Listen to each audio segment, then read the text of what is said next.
Chapter 963. Nonsense. I'll handle this myself.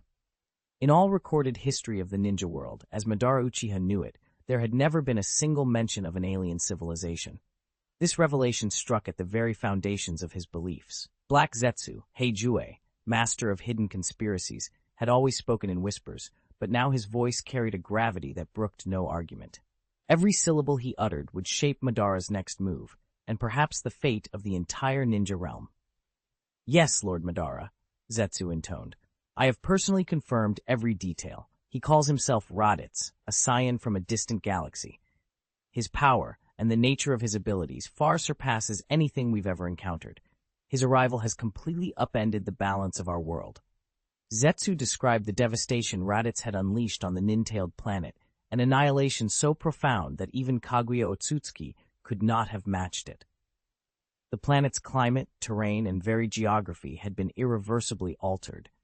A massive tear now gaped in the atmosphere above the land of Earth, endlessly pouring strange gases and energies into the ninja world. Nothing would ever be the same again. From a scientific standpoint, a planet's gravity should hold every ounce of matter in place. Nothing should simply drift off into space. Yet when Raditz unleashed his power, he shattered that rule. The magnitude of his release surpassed, by hundreds of millions of times, the combined kinetic energy of every geological shift and every living creature since the world's birth. That titanic surge overwhelmed the planet's gravitational field, distorting it beyond all precedent. Black Zetsu spoke without so much as sparing Orochimaru a glance. Indeed, he sounded as though Orochimaru didn't even exist. In the face of a crisis that threatened the entire shinobi world, Orochimaru was decidedly insignificant. Naturally, he was stunned. Hidden away in the dirty land, perfecting his reanimation technique, he'd lost sight of everything happening beyond his experiments. Only now did he sense the true scale of the catastrophe. At first, he chalked the violent tremors up to an earthquake or some other natural disaster, but deep down, he knew this was far more dire. Ethan stood on the edge of the command balcony as Orochimaru leaned forward, his pale features alight with excitement. "So you're saying it's not just a simple clash of force," he whispered, voice trembling, "but that Raditz's energy is actually warping the planet's structure and gravity?" Even a master of forbidden arts like Orochimaru felt dwarfed by this cosmic power. He nodded. "Exactly. No matter how extensive my research, nothing in the ninja world has ever come close to a release this vast." Heijue folded his arms and met Ethan's gaze. The energy Raditz unleashed is so enormous that it transcends the material plane. It directly distorts the gravitational field of this world. We're already seeing unprecedented climate shifts and massive geological upheavals. The entire ecosystem is teetering on the brink. Ethan's brow furrowed. "And you believe it gets even worse?" Heijue's expression grew grim. "It does. This isn't merely a physical shockwave, it's a distortion of space itself, perhaps even of time. That mysterious force seeps into every fault and fissure, shaking the planet's core. Gravity is being twisted on a scale we've never witnessed." Orochimaru drew in a sharp breath. "A power like this, it could rend our world apart from the inside out." Ethan tightened his grip on the railing. "Then we must learn everything we can, and fast. If Raditz's energy continues to spread unchecked, there may be nothing left to save." The once stable gravitational field had gone haywire. Mountains buckled and reformed like shifting tides. Rivers curled into impossible spirals, and even the flow of time itself stuttered and leapt. Nothing felt consistent anymore.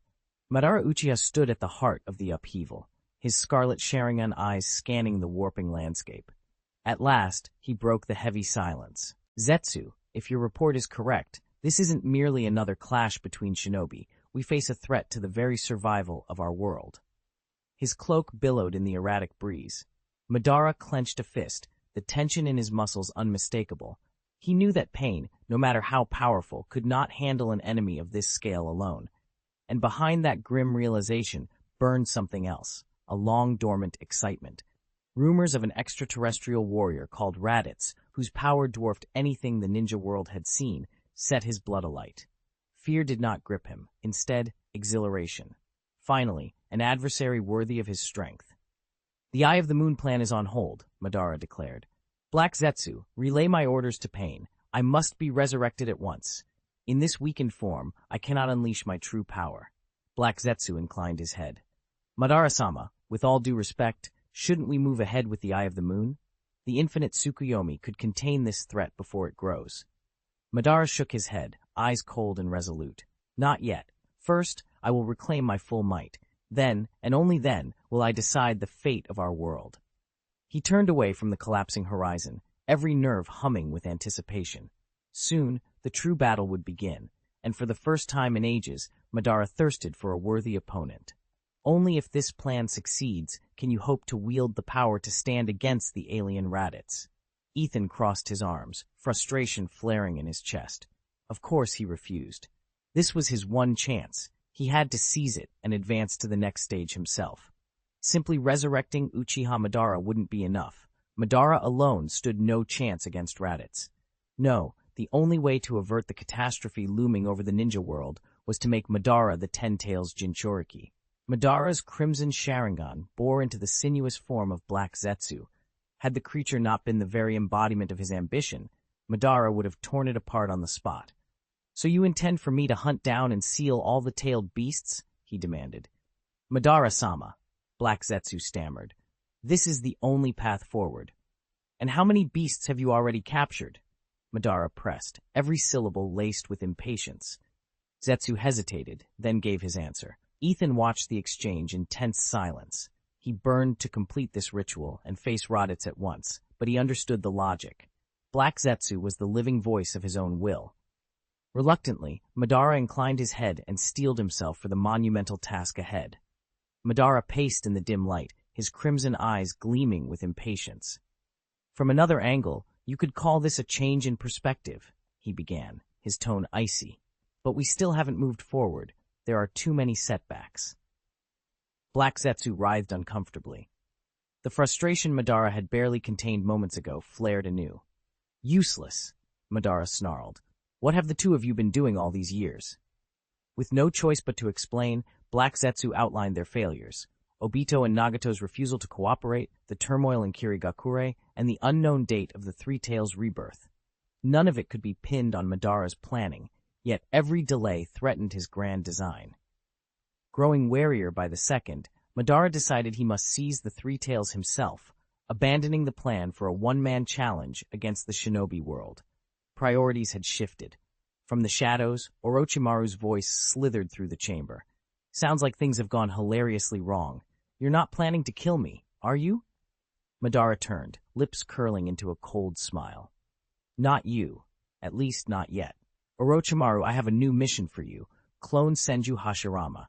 My current vessel cannot channel my full strength. Using Hashirama's cells, craft a perfect replica. Only then can we tip the balance in our favor. Isn't this power even greater than Baizetsu's sacrifice?" Orochimaru nodded without hesitation. "Understood. I'll take care of it right away." With that settled, their hopes for the future the ninja world now rested entirely on Uchiha Madara. Chapter 964, Nightmare of the Ninja World, Raditz. No one knew what would happen if Madara Uchiha were defeated, not even Madara himself. He refused to entertain the possibility of loss. Meanwhile, Black Zetsu, the unseen hand orchestrating events from the shadows, busied himself with a contingency, resurrecting Madara. He recognized that Obito Uchiha's cooperation was indispensable. Though Obito deeply resented the idea of reviving Madara, the emergence of Raditz and his overwhelming power forced them to set aside old grudges. When Black Zetsu found Obito, the young shinobi's face was ashen, his spirit rattled by Raditz's terrifying strength. Zetsu wasted no words on pleasantries and laid out the plan directly. "Obito, we have no time to lose. We must capture the tailed beasts and resurrect Lord Madara. Only then can we hope to stand against Raditz." Obito's heart churned with conflict. He knew all too well the consequences of bringing Madara back, yet without that power, they faced certain doom.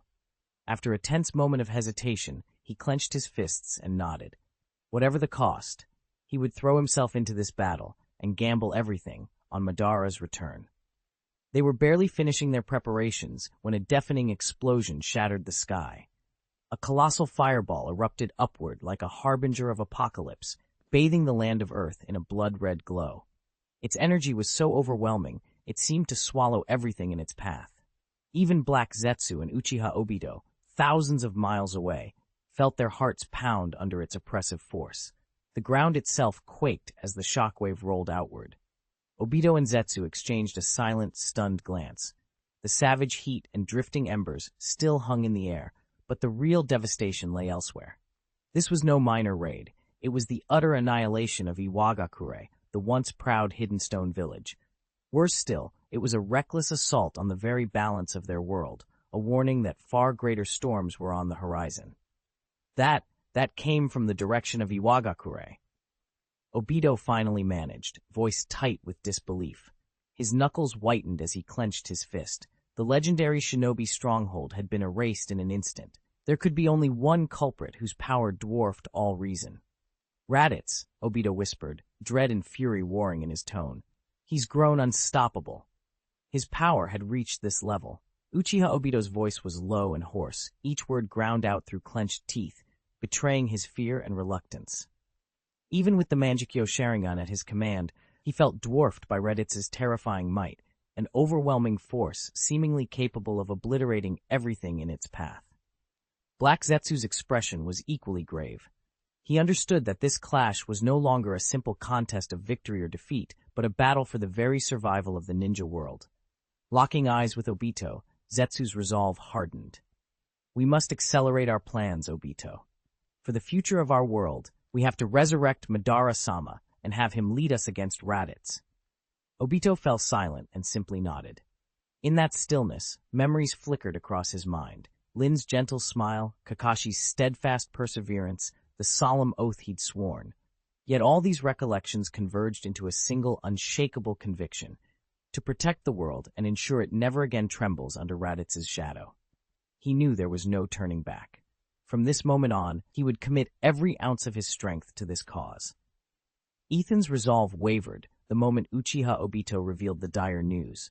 Raditz, a ruthless Saiyan warrior from beyond the stars, had already laid waste to the Hidden Rock village, and might be on the verge of destroying the entire land of Earth. The sheer scale of that threat pressed down on Ethan like a weight he'd never known. He stared into the distance, imagining villages reduced to ash, shinobi forced to their knees.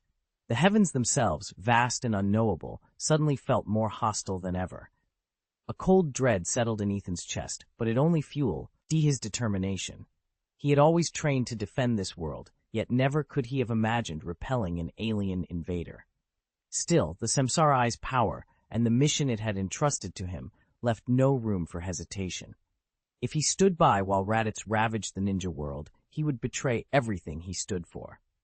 No matter who dares threaten our home, Ethan vowed under his breath, they will fall before the might of a god. Not long after that oath, Virgil appeared on the battlefield, his power overwhelming. In a matter of moments, Ethan found himself on the ground, breathless and beaten. Defeat stung bitterly, but it only reminded him how much greater his strength needed to be. Summoning every shred of will, he reached out to the Samsara Eye's hidden depths, seeking the next level of its divine power. Then, as if answering his need, a host of white Zetsu emerged from the shadows, their strange forms coalescing around Ethan like living armor. Their presence lent him a surge of physical might, and, more importantly, the resolve to stand up once more. With the Samsara Eye pounding in his vision and the Zetsu's support at his back, Ethan rose, ready to confront whatever cosmic foe stood before him. The desolation Raditz promised would not come to pass. So long as he drew breath, Ethan would protect this world. Ethan excavated a secret ocular technique from his Rinnegan, and with it his confidence soared. The sky-shaking star is a power of the past. Now he has unlocked the sealed jutsu Chibaku Tensei. Even if Virgil stands before him again, Ethan knows he can triumph. Yet Raditz's recent display of might is genuinely terrifying.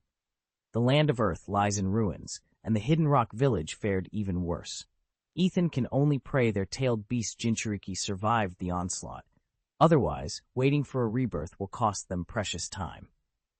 Outside the wreckage, the fate of the four-tailed sun monkey Jinchuriki, Old Han, remains a mystery.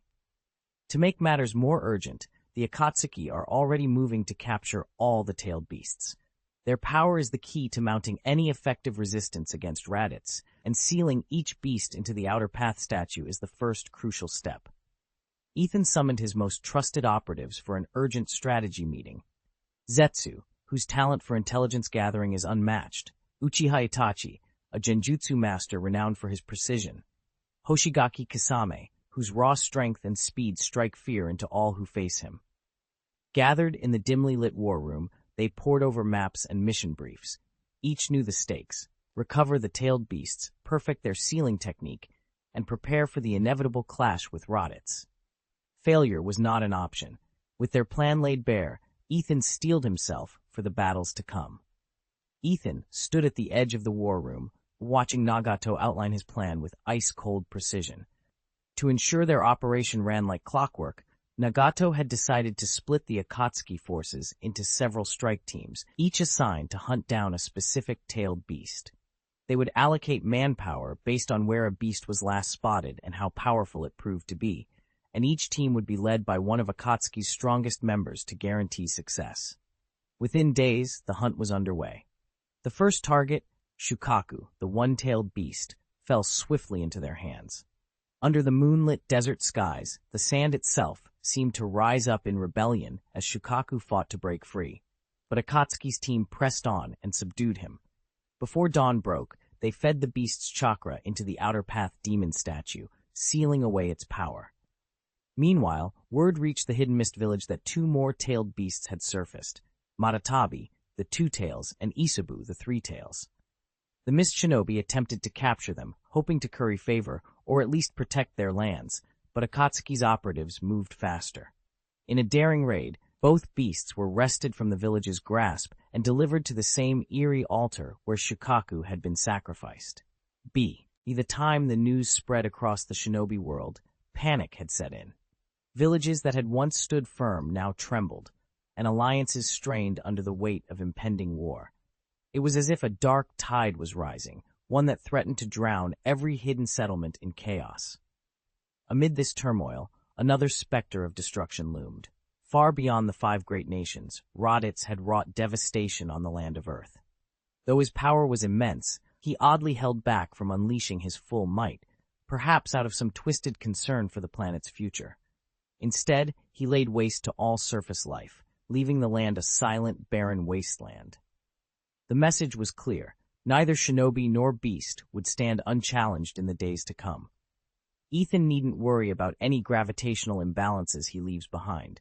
Subsequent technicians can easily correct them, as long as he doesn't cause too much damage. Recalibrating a planet's gravity isn't exactly rocket science.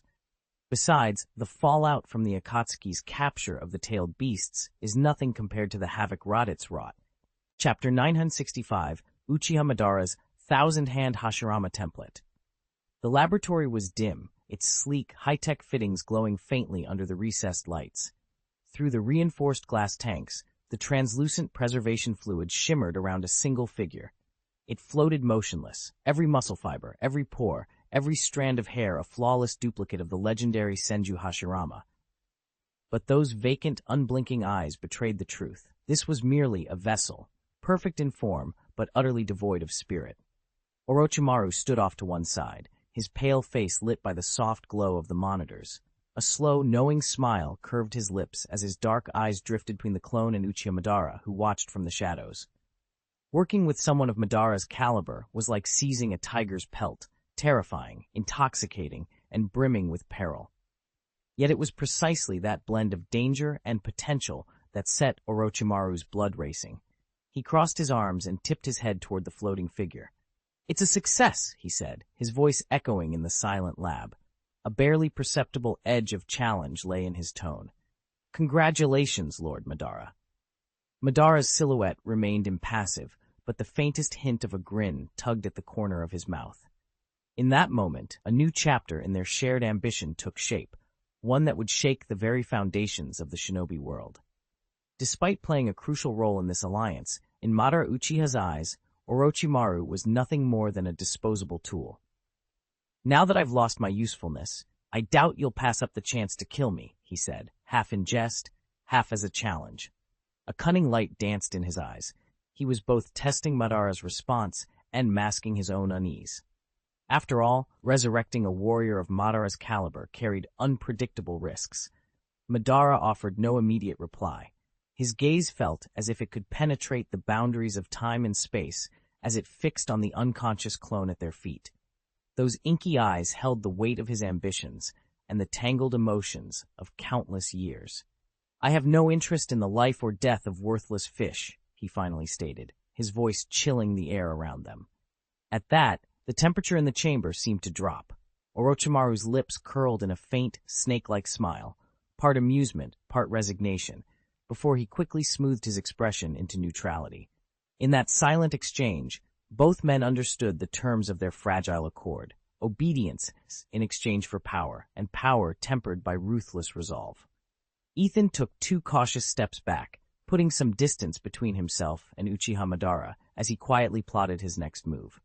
He knew a man as formidable as Madara would never pass up an easy chance to grow stronger, and Ethan, in his own way, was the one person who could offer exactly that. Hidden almost entirely in the shadows, Heijue watched them both with bright, calculating eyes.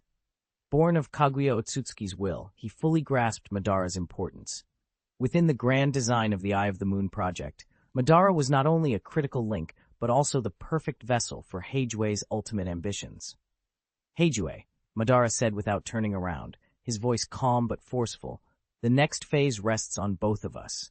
We must wring every ounce of value from this newcomer." Heijue inclined his head. "Understood, Master Madara. We've prepared for this moment too long to let it slip, and Ethan here seems the perfect candidate." Madara's Sharingan glinted as he turned his attention to Orochimaru. "Discard that corrupted earthly vessel and summon me into this new body." He could taste the power of Hashirama's flesh already, and he would not have to wait much longer. Orochimaru completed the forbidden reanimation jutsu in the impure realm, and in an instant, Uchiha Madara's soul manifested in the Pure Land. The vast chamber fell deathly silent. Only Orochimaru and Black Zetsu remained, their confrontation so charged it felt as if time itself had slowed. "Black Zetsu," Orochimaru said, his voice calm but insistent, "why do you persist in stubborn silence? If you tell me Madara's plan, we might yet find a peaceful path forward."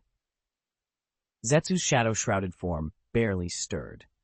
When he spoke, his words were like a razor's edge. "Your curiosity will be your undoing, Orochimaru. Madara's scheme is far beyond anything you can imagine. It touches the fate of the entire world, and you are nothing more than a pawn in this grand design."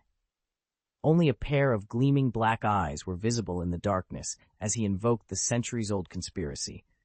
"This is the culmination of 1,000 years of vengeance and resurrection, the Eye of the Moon plan. And Madara, he is the perfect vessel. His strength, ambition, and insatiable thirst for power make him the perfect candidate. Nagato and Obito are formidable in their own right, but neither compares to Madara in terms of temperament or potential." Orochimaru's lips curved into a sneer, an expression that spoke of both contempt and eager anticipation. Despite being one of the legendary Sannin and mastering forbidden arts like Edo Tensei, he still felt overshadowed by titans such as Madara and the enigmatic Black Zetsu. Yet the serpent's thirst for power was unquenchable. He sought not only to witness this grand struggle, but to leave his own lasting mark upon it. Without another word, Orochimaru turned to a reinforced glass vial at the edge of his laboratory bench. Inside lay the husk of a cloned body, Madara's shell, prepared and preserved. Carefully he lifted it free and set it upon a lacquered altar inscribed with ancient runes. His pale fingers traced the seals midair, each hand motion precise and deliberate. A low chant slithered from his throat, the syllables sounding both ancient and profane. At once, the very air in the lab quivered, walls cracked, and lines of eldritch energy danced like living things across the stone floor. Reality itself seemed to rend, creating a fleeting tear through which poured a torrent of raw chakra. That otherworldly force flooded the chamber, filling the empty vessel with renewed life. A thunderous crack echoed as the clone's chest rose and fell. Muscles twitched, hair fell back from a stern forehead, and then, with eyes blazing crimson, Uchiha Madara opened them again. The world trembled at his return. Those eyes remained as eagle-sharp as ever, yet now they held a new depth, piercing through the surface of things to their very essence. Ethan looked down at himself and felt the immense power woven into this body, the alien blood and will now coursing in his veins. This body. His voice was low and commanding, tinged with both surprise and satisfaction. What a remarkable masterpiece, Orochimaru. Even after my death, you've driven the world forward. He rose to his feet. The ancient warring state's armor encasing him crackled with age under the lab's pale light, but the fractures only accentuated his imposing, regal presence. Stepping to the center of the chamber, he reveled in the raw power surging within him, an ambition swelling in his chest like never before. Through the thick stone walls, his gaze seemed to reach outward, already envisioning the new world he would forge. It's time for this world to know true peace. Ethan brimmed with confidence, stronger now than at any point in his past, even surpassing his former peak. Yet oddly, there was no bloodlust burning in his heart, no fevered passion driving him. Instead, he felt only a cool, unyielding resolve. I need to be resurrected as soon as possible, Madara Uchiha said, turning to Black Zetsu. How are Nagato and his team faring? Black Zetsu answered without hesitation. Nagato and his operatives have already sealed 8 of the tailed beasts. Only the 9 tails remains. They've worked day and night, and as a result, most of the Outer Path demonic statues' eyes have opened. A few are even starting to crack. Chapter 966, The 10 Tails Resurrection. Ethan, Wesker, and Alex had barely settled in Konoha when the calamity struck, alien invaders from beyond their universe pouring through a rift in space. None of them had ever encountered anything like it. Such an incursion was unheard of in the annals of the ninja world. No sooner had the first reports come in than their exploration meters shot up to 90%. The key to this world, Wesker murmured, staring at the readout, lies in exploring the wider universe itself. He ran a hand through his hair. If they'd known sooner, he thought, they could have traded their mission rewards for a spaceship years ago. But this revelation explained so much, like the mysterious meteorite that struck the Valley of the End decades earlier.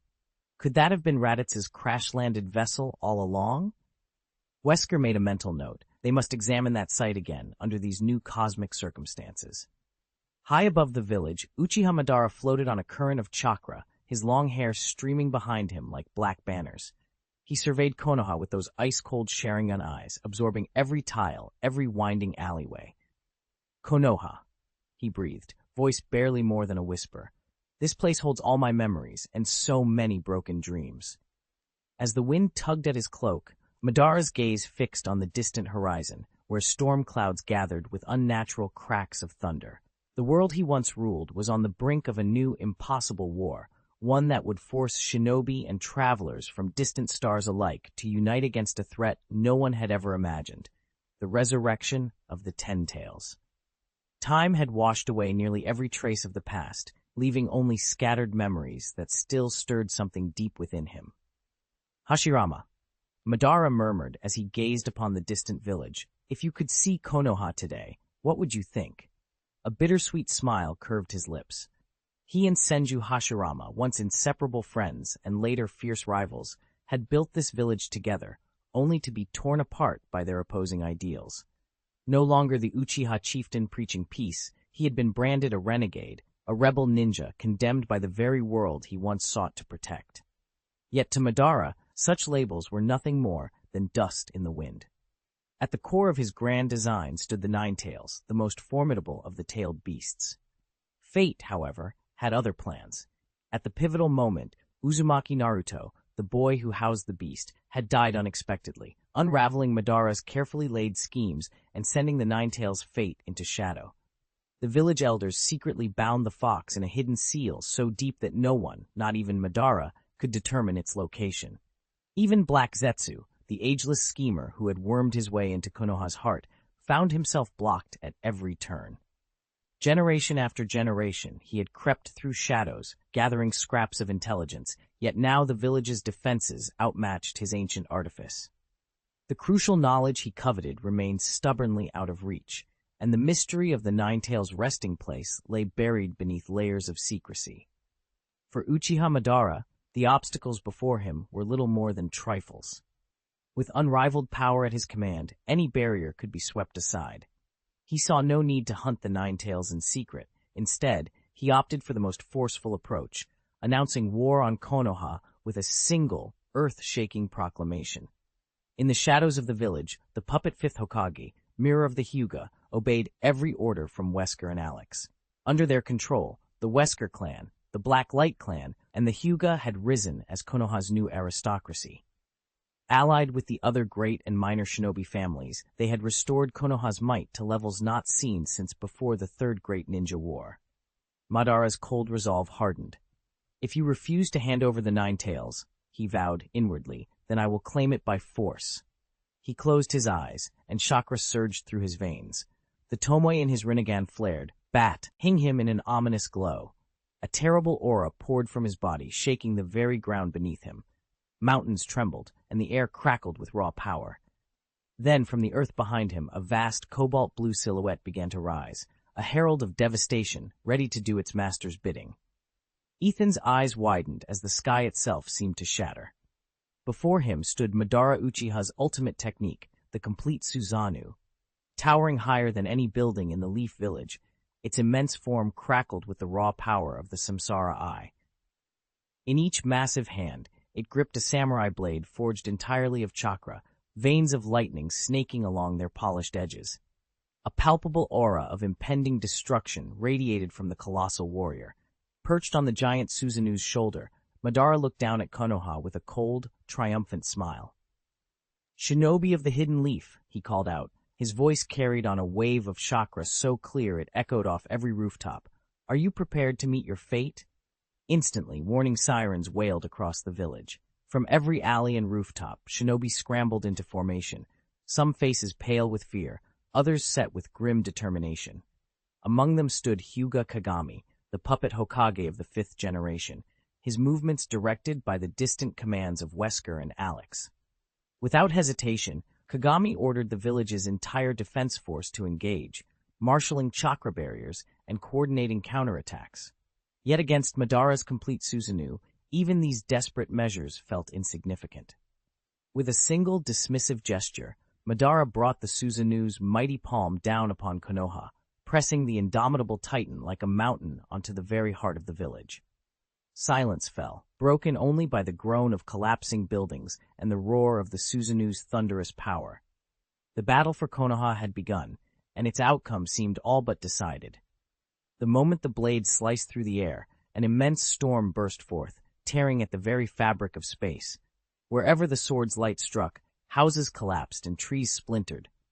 It was as if an invisible, colossal blade had cleaved Konoha village in two. Smoke and dust choked the streets. Anguished cries echoed over the ruin. In an instant, the prosperity and peace of Konoha were gone, replaced by crushing despair. Ethan crouched behind a fractured wall, heart hammering in his chest. He'd never witnessed power like this. Before him stood Uchiha Madara, eyes burning crimson with the Sharingan, unfazed by the devastation he'd caused. "Hand over the Nine Tails," Madara demanded, his voice carrying over the chaos. Across the plaza, Wesker and Alex stood frozen for a heartbeat, then shared a tense glance. They knew they had no hope of stopping someone of Madara's might, so enormous now that rumors called him the revived Ten Tails. Without another word, they turned and fled, leaving behind only hastily shed disguises to delay their pursuer. Ethan watched them go, dread coiling in his gut. Within hours, Madara's assault had razed the majority of Konoha and overrun Wesker's hidden laboratory. The Nine Tails, so carefully contained, was snatched away in an instant. Wesker had planned to study its chakra, maybe even seal the beast within himself. Now all his experiments lay in ruin, and Madara held the tailed beast's power in his grasp. Ethan pressed his back against cold stone, breathing raggedly. A new terror had awakened, the Ten Tails had returned, and with Madara wielding its might, no one, no village, no shinobi, was safe from the darkness to come. After absorbing the largest portion of the Nine Tails chakra, the vessel was ready to complete its transformation into the divine sacred tree. At that moment, Madara Uchiha cast off the shackles of the impure world reincarnation technique. He would never allow Orochimaru to hold sway over him again.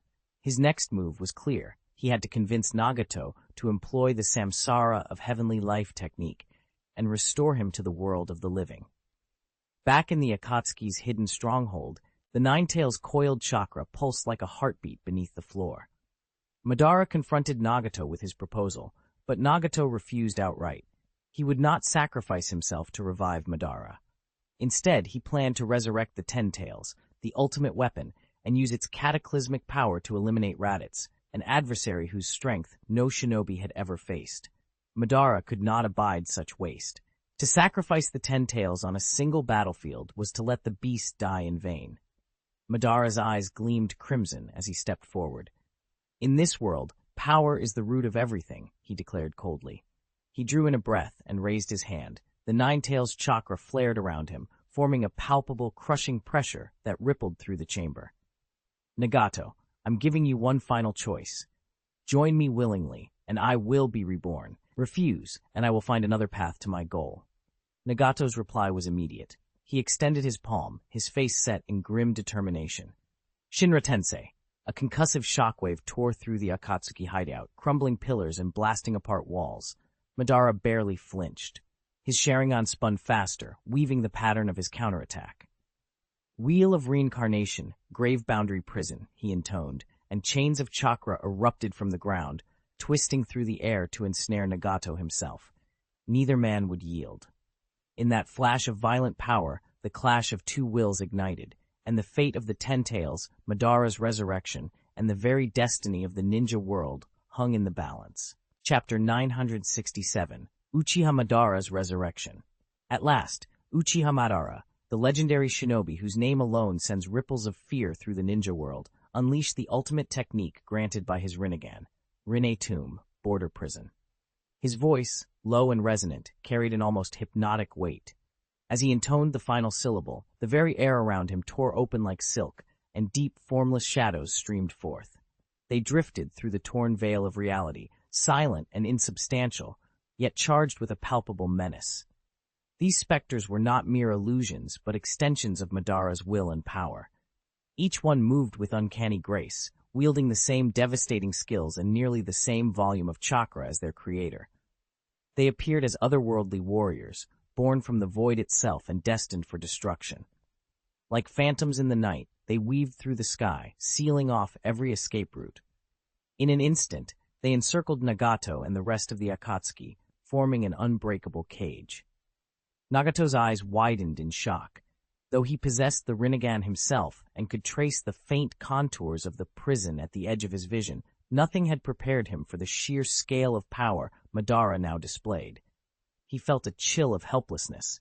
This was no mere battle tactic, but a crushing assertion of dominance. "What kind of jutsu is this?" he stammered, his voice barely carrying over the oppressive hush that fell across the battlefield. Ethan's once formidable defense and counterattack techniques now felt utterly powerless. His mighty repulsion forces had rattled the very air, but against Madara they could only graze the man himself, never the shifting, ghostly shadows at his command. Across the battlefield, the Akatsuki members faltered. These were hardened warriors, battle-scarred veterans of countless conflicts, yet they stared in disbelief at an assault so surreal it defied all their training. Desperation flickered in their eyes as they clung to one hope, to weather the onslaught and seize a chance to retreat. Nowhere was that desperation more evident than in the undead duo. Their legendary regenerative powers, once the envy of allies and the dread of foes, crumbled beneath Madara's black rod. The weapon's sinister aura cut off their chakra flow like a dam breaking, leaving their muscles slack, their resilience stripped away. "Nagato," Madara's voice boomed over the clamor, dripping with scorn. His tone was casual, almost amused, as if he were watching actors in a poorly written play. "Your strength is still far below what you promised." He took a leisurely step forward, his Sharingan eyes gleaming coldly. "I know you possess a technique capable of turning the tide. Show it to me, now." For a moment silence reigned. The ground trembled underfoot. Splintered trees and scorched earth were all that remained of the fierce clashing just moments before, and all eyes turned to Nagato, caught between Madara's mockery and the thin hope of a last-ditch miracle. Only by doing this can I save her and free myself from this endless cycle of reincarnation. Shadows coiled around Conan, the ever-silent woman who'd stood by Ethan's side, and lifted her into the air. There was no hint of fear in her eyes, only deep concern and a desperate plea for him to stop. Ethan's chest tightened as he met her gaze, then turned toward Madara. Every fiber of his being trembled with the weight of his choice. He understood the cost. Unleashing the reanimation technique would drain every last drop of his chakra and might shatter his Rinnegan forever. And yet, if he refused, Xiaonan would die. The mere idea was unbearable. "Don't, Ethan," Conan whispered. Her voice was soft but resolute. She refused to watch him throw his life away for her. Summoning all his strength, Ethan steadied himself. The instant he committed to the technique, time itself seemed to freeze. The air around them stiffened, as if even despair and dread had turned to stone. Xiaonan's eyes shone with both sorrow and determination. She struggled, but the struggled Adawi bonds held her fast. "This is the only way," Ethan said, voice low but unwavering. He formed the seals, chakra flaring around him. Each fiber of his soul called out in defiance of fate. With one final, resolute breath, Ethan unleashed the reanimation technique, his last, desperate hope to save the woman he loved, even at the risk of losing everything. "I was lost, blinded by hatred and pain, but in this final moment, I will give everything I have to save you." As Nagato's words faded, he began to form a complex series of hand seals. Each mudra pulsed with his determination and chakra, the secret sequence of the forbidden reincarnation art, a technique whispered of only in Uzumaki legends. Madara's laughter cut through the air, cold and merciless. He showed no concern for Nagato's sacrifice, only eager anticipation for what was to come. "Don't worry," Madara jeered. "With white Zetsu fused to your body and the Uzumaki life force reignited, you won't die. In all likelihood, you'll survive, and then you'll finally know the peace I've promised." Nagato silenced every lingering doubt. As he completed the final seal, a blinding surge of chakra burst from him, pure, overwhelming, a force that seemed to rend the veil between life and death.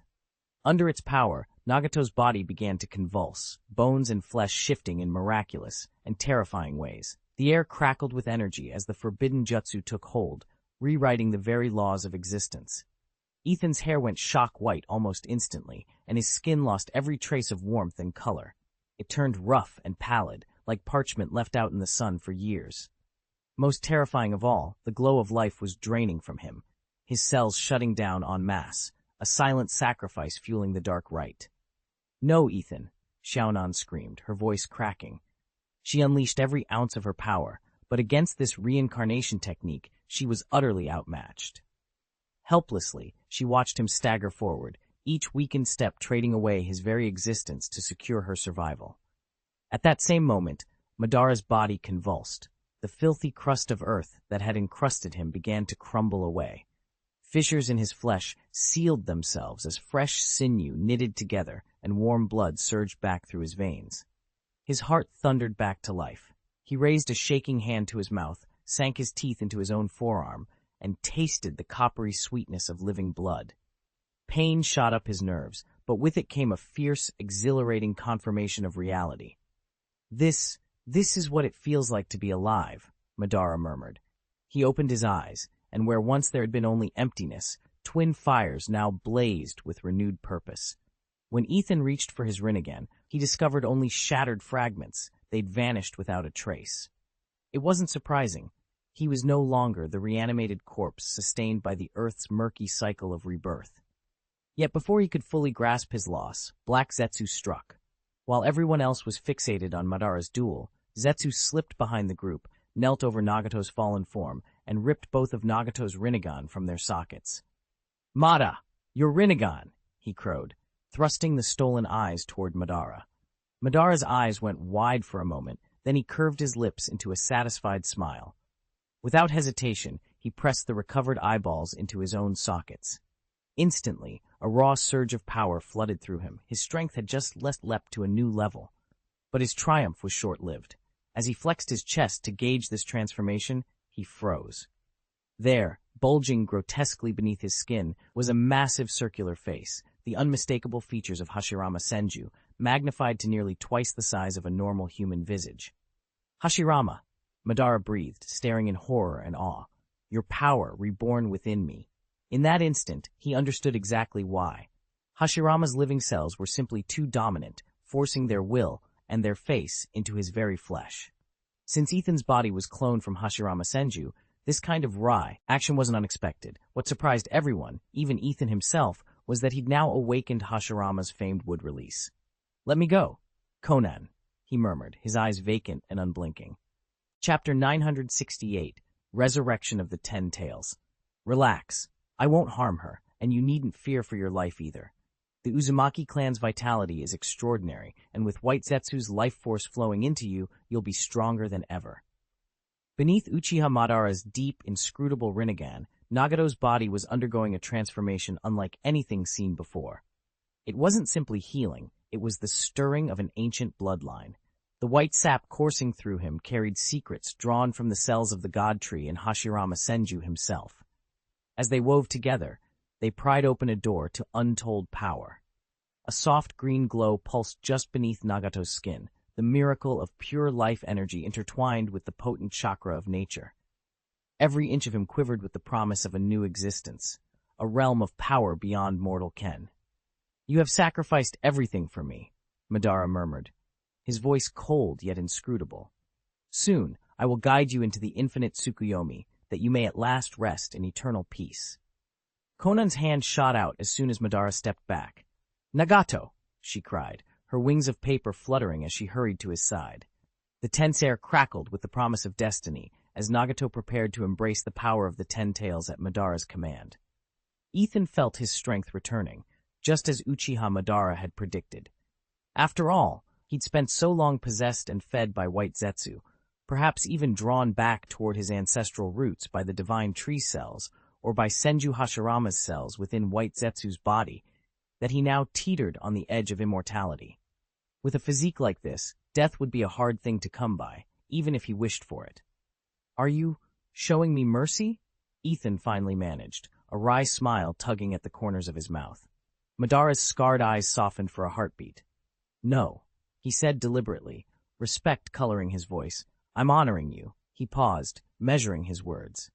"In your own way, you brought a fleeting moment of peace and hope to this world, even if the price you paid was beyond measure. Your sacrifice deserves remembrance. And now that your battle is over, the next move is yours, and mine." As he spoke, the chakra of all 9-tailed beasts roiled around the heretical demon like a gathering tempest, making the very air vibrate with power. With Ethan channeling his chakra into the heretic demon statue, the ancient construct quivered as though a sleeping colossus had roused itself from an eternal slumber. One by one, its eyes cracked open, and bright scarlet blood trickled down its cracked stone facade. That blood-red glow pulsed with centuries of fury and resentment, a silent testament to millennia of captivity and mistreatment. The statue's form writhed and convulsed, as though some primeval force deep within was clawing its way back to the light. "Ho, ho, ho, ho!" A thunderous roar ripped through the chamber, shaking the very foundations. Invisible hands seemed to tear at its body, causing it to swell and warp. Then, before the stunned witnesses, a new silhouette emerged, the Ten Tails. Enormous and regal, it exuded an oppressive arrogance as its immense bulk blotted out sky and sun. At its center, a single, Magatama-shaped eye yawned open, the legendary Samsara Eye, its power so vast it made the world itself tremble. With each breath, reality itself seemed to shift, and every soul present was overcome by a raw, unforgiving fear laced with awe. The power that now filled the air was unlike anything the shinobi world had ever known. Even the fearsome Nine-Tails looked insignificant by comparison. A violent aura radiated outward like a tangible force, shaking the very earth. Then, in an instant, Uchiha Madara appeared above the Ten Tails' massive head, landing with absolute confidence. His cloak fluttered without a breeze, as though it were bound to the beast itself. Suddenly, several sinewy, flesh-like tubes burst from Madara's body. They writhed through the air like living creatures and latched onto the Ten Tails, merging seamlessly with its flesh. Almost immediately, the colossal monster's rage subsided, its once turbulent energy stilled as if under a spell. Madara's eyes blazed with fervor. "So this is the true power of the Ten Tails," he murmured, awe and ambition mingling in his voice. "With this strength, my dream draws ever closer." A surge of determination filled his heart. He was one step nearer to shaping the world in his ideal image. This was more than just a decisive moment in the Eye of the Moon plan. It was the crossroads of Ethan's personal destiny and the future of the entire shinobi world. As Ethan's resolve solidified, the 10 tails, once a writhing mass of raw power, erupted in a deafening, hysterical roar. Pain and relief intertwined in its bellow, as though the creature itself were being reborn. Then the transformation began. The 10 tails' massive form contorted, its 10 thick tails slowly retracting until they fused back into its colossal body. Its rough, mottled hide smoothed out and took on a vibrant emerald hue, as if a pulse of living energy had suffused every fiber. Before their eyes, the beast reshaped itself into a towering sacred tree, its trunk stretching skyward. Branches spread wide, heavy with luminous leaves that glimmered like living emeralds. Where the creature's singular eye had once gaped, now sat an enormous bud, now shooting straight toward the heavens, as though yearning to touch the distant moon itself.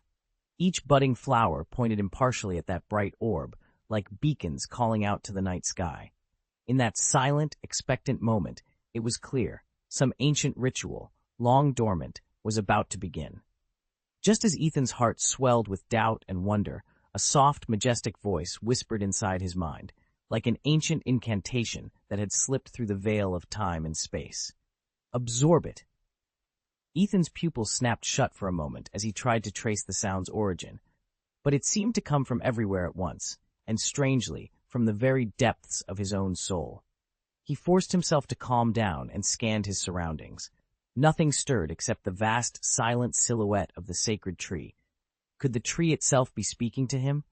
The thought caught fire in his mind, startling and thrilling him all at once. If this was truly a direct communion with such an ancient power, it meant his path was vindicated. Before he could dwell further, the voice returned, clearer, more insistent. Absorb the sacred tree, Eye of the Moon. In that instant, Ethan knew without a shred of doubt that the tree had sent this message. His pulse raced with exhilaration. Beneath his feet lay the road to ultimate power, laid out at last. Ban didn't hesitate. He reached out his hand, and the instant he moved, a deep, unspoken power surged from him and intertwined with the sacred tree. The ancient giant trembled as if it felt his resolve, its massive branches shifting gently, answering his silent call. Chapter 969, Tianju's Spear Sword. Ethan's fingers brushed the rough bark of the sacred tree, and for a moment, time itself seemed to pause. The tree began to shrink before his eyes, its massive form drawn inwards by an unseen force until it melded seamlessly into Ethan's body. There was nothing violent or forced about the fusion. Rather, it felt like two living beings greeting one another, an elegant and harmonious merging of wills and life. As the last tendrils of wood disappeared beneath his skin, Ethan sensed a profound transformation. His flesh took on a crystalline sheen, as though bathed in moonlight. His jet-black hair turned to silver in an instant, pure and flawless as freshly fallen snow. Behind him, 6 jade orbs, Tao-seeking stones, rose slowly into the air, circling him in a perfect, measured rhythm. Each rotation sent ripples of power radiating outward, brimming with potential. Ethan closed his eyes and felt the world bend closer to him. He realized this was the legendary power of the Sage of 6 Paths, an energy he had long dreamt of wielding, the very force that would allow him to reshape the ninja world according to his will.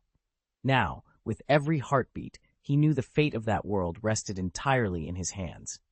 Madara drew in a steady breath and called upon his newfound power.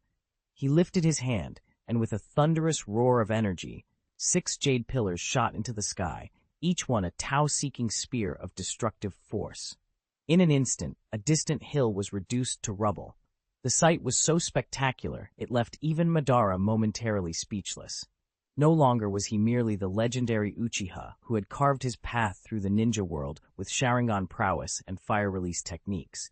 He had transcended mortal limits, attaining insight into the very fabric of existence and unlocking the secrets of life and death. From this moment on, he declared with iron confidence, I am the second sage of the 6 paths. Arms outstretched, Madara let that divine energy surge through him, yet he held it in perfect balance, never once risking an uncontrolled outburst. Those 6 Tao-seeking jades were now extensions of his will, capable of shattering enemy defenses and annihilating everything in their path.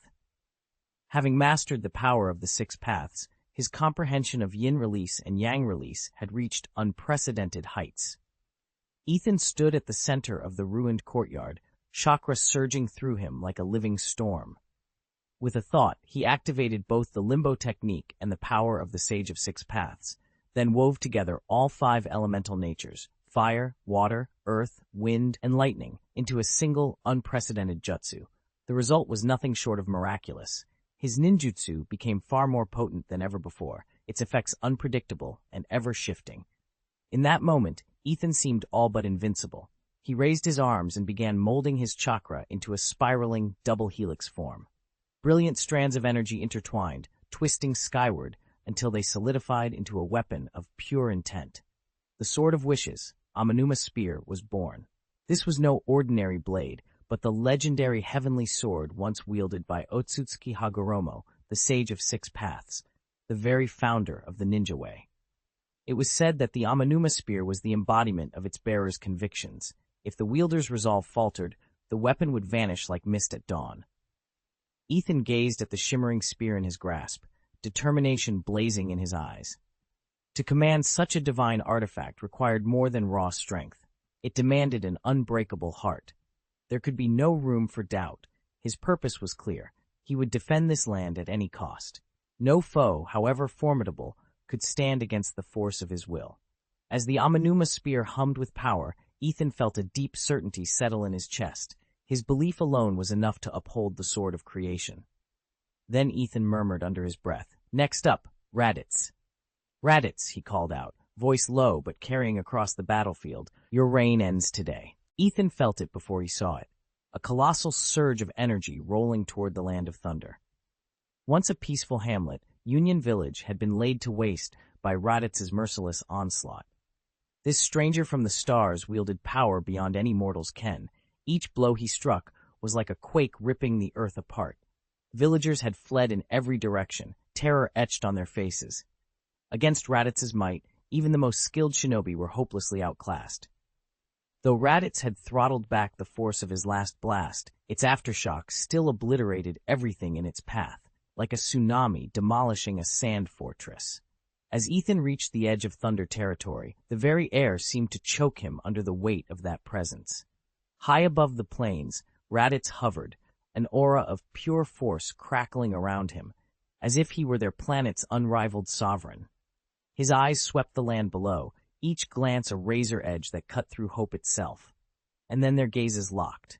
Raditz, conqueror of worlds, met the unwavering stare of Uchiha Ethan. "I once believed there was no opponent in this world worthy of me," Madara Uchiha murmured, "but it seems you might finally provide a bit of entertainment." "Then prepare to know true despair," Raditz replied. With that, Madara's chakra surged uncontrollably, coalescing into the black shaft of the Amanuma Spear in his hand. Above the Kingdom of Thunder, the sky turned an ominous shade of slate. Thunderclouds roiled and forked lightning answered his summons as if nature itself bent to his will. In a single, earth-shaking roar, Madara lunged forward and drove the Amanuma Spear toward Raditz, its power of creation and destruction blazing to life, an assault meant to erase every obstacle in its path.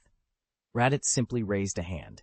In an instant, a compact orb of raw energy formed before him, crackling with lethal force. It met the Amanuma Spear head-on. The collision unleashed a cataclysmic blast so intense it felt as though sky and land were torn apart. A searing light and howling energy storm radiated outward, swallowing everything in its vicinity. Here, two fundamentally different systems of power clashed in a titanic showdown, each determined to prove its might. At the heart of the Land of Thunder, two unimaginable forces collided, the Tian Numa Spear, known as the Sword of Creation, and Raditz's raw Saiyan energy. The spear, born of the world's very blueprint, wielded the power to erase entire existences. Raditz's cosmic aura, wild and untamed, could rip through space and reshape matter with a thought. When these two energies met, they didn't cancel out, they violently repelled each other, unleashing an annihilative shockwave. The earth itself began to fracture, mountains and rivers crumbling into dust. Space around them warped and buckled, as if reality itself were tearing at the seams. The ensuing energy tempest threatened to tear the Land of Thunder in two. Nearby shinobi scattered in panic, having never witnessed such cataclysmic power or felt so utterly powerless.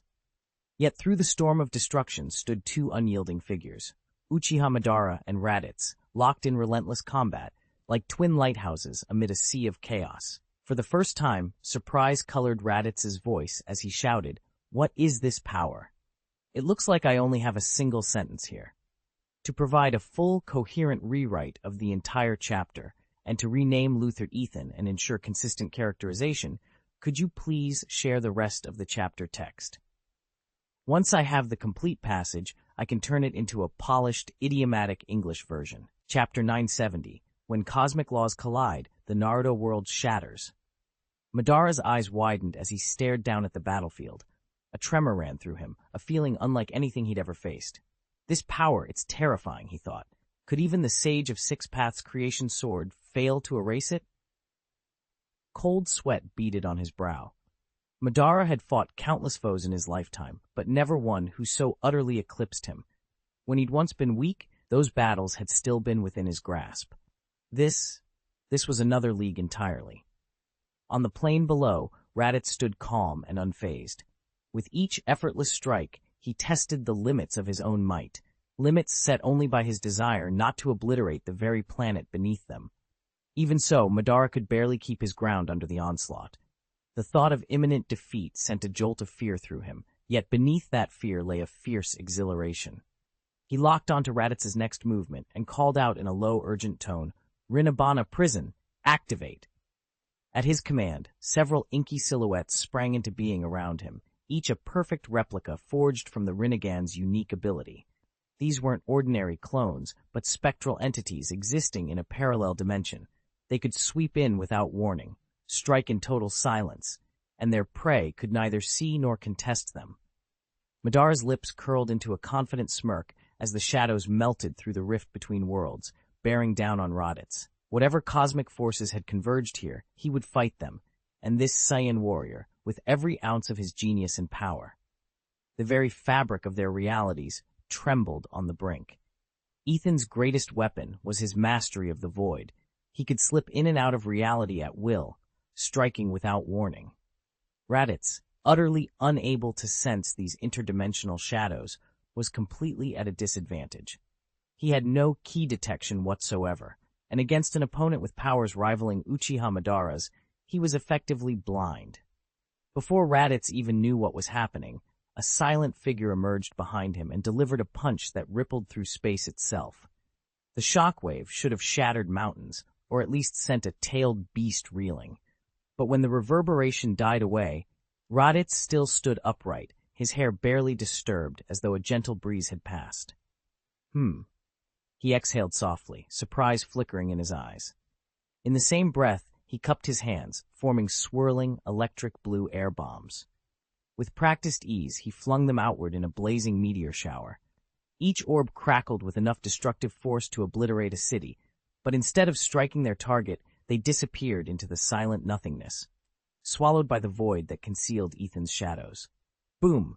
The air bomb detonated with a cavern-rattling force. Blinding light flared, and thick smoke and dust billowed across the battlefield. But even this devastating release of energy could not touch Uchiha Madara's shadow.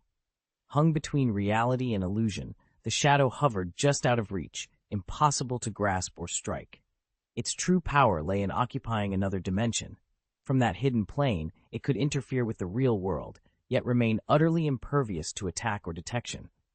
Opponents could unleash their strongest blows, but the shadow would remain untouched and uncounterable. Madara cocked his head, unfazed by the explosion. "You poured everything into that strike," he thought, "and it barely made me blink." His eyes narrowed as he shifted into analytical mode, probing the lingering echoes of the blast. He recognized the raw strength behind it as unmistakably Saiyan, physical power far exceeding any warrior he had ever encountered. Not even Senju Hashirama, the legendary god of shinobi, could match such ferocity with so little effort. Facing this new foe, Madara realized he was confronting a level of might unlike anything in the ninja world. "The Saiyans really do live up to their reputation," Madara muttered under his breath. He paused for a moment, then squared his shoulders and made a decisive call. "Shadow, deploy Susanoo." In his mind, Madara had already weighed his options. A simple shadow clone assault wouldn't be enough to break free of Raditz's relentless grip. He needed something far more formidable, something capable of turning the tide instantly. With that thought, the countless shadow clones around him swirled together in a blinding vortex of dark energy and chakra. In an instant, they coalesced into a massive, strict, armored warrior, its hue a shimmering indigo.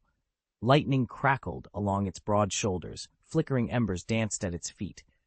The giant, Susanoo, the god of war incarnate, raised its oversized blade, poised to deliver a killing strike. Madara's eyes narrowed as he assessed his creation's stance. Across the blasted battlefield, Raditz watched carefully. He had no idea what secret techniques this magician might wield. After all, Saiyans had fought every kind of mystic and mutant across countless galaxies. Rather than risk a hidden trap, Raditz chose the simplest, most direct solution: hit the real Madara head-on. No matter how tricky his powers are, Raditz thought, clenching his fist, if I smash his body, the rest is irrelevant. With a roar that shook the ground, Raditz launched himself at Susanoo, determined to obliterate Madara before the Uchiha's towering avatar could deliver its fateful blow. No matter where you hailed from, your tricks are useless against absolute power. Raditz bellowed, his ki flaring so violently it threatened to rend the very fabric of space. With a thunderous roar, he unleashed several ki bombs, each carrying enough destructive force to shatter heaven and earth, propelling them toward Uchiha Madara in a barrage of ear-splitting sonic booms. Madara's Sharingan narrowed. He couldn't help but admire the sheer terror of Raditz's assault. Steadying his breath, he drew chakra inward, pushing it to its limit. At his command, the 6 Magatama jade orbs hovering around him solidified, shifting into a multi-layered, airtight barrier that enveloped him completely. The moment Raditz's bomb slammed into the jade wall, the entire chamber quaked. Two utterly different energies collided with cataclysmic force.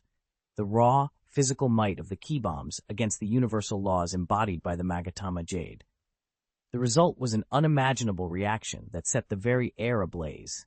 The air around them crackled with raw power, so intense it seemed to twist and tear at the very fabric of space.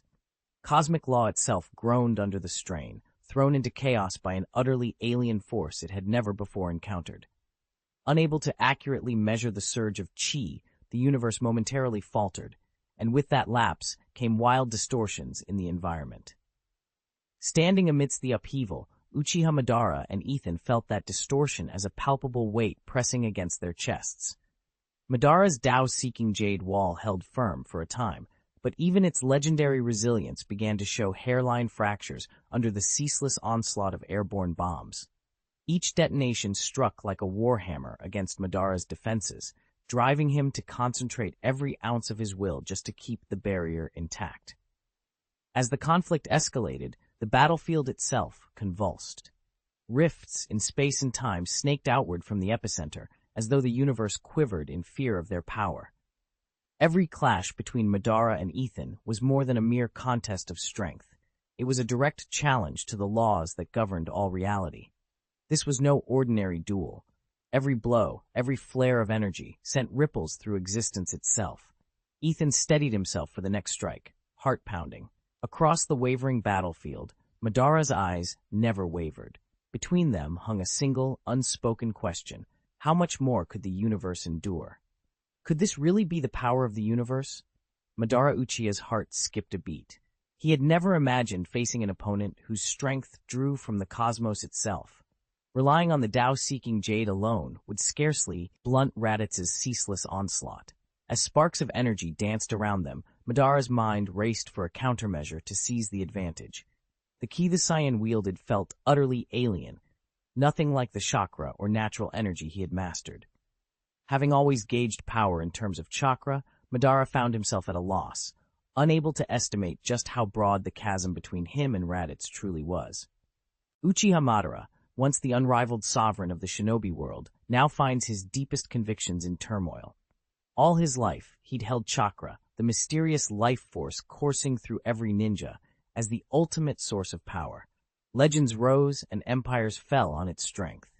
Yet everything changed the moment an otherworldly warrior named Raditz appeared, demonstrating a potency that ignored chakra altogether and shook Madara's rock-solid worldview to its core. Raditz hails from the Dragon Ball universe, where beings tap into a force called ki. Unlike chakra, which is confined within the body's subtle channels, ki is a far more primordial energy, woven into the very fabric of the cosmos. It obeys the practitioner's will, allowing Raditz not only to amplify his own abilities, but to bend the surrounding space and even warp time itself. Each time he moves, winds howl in his wake, a tangible reminder that this alien power far surpasses anything Madara has ever known. Those almost imperceptible ripples in the air carried enough energy to level continents, energy so immense that even a titan like Uchiha Madara was forced to rethink everything he knew about power.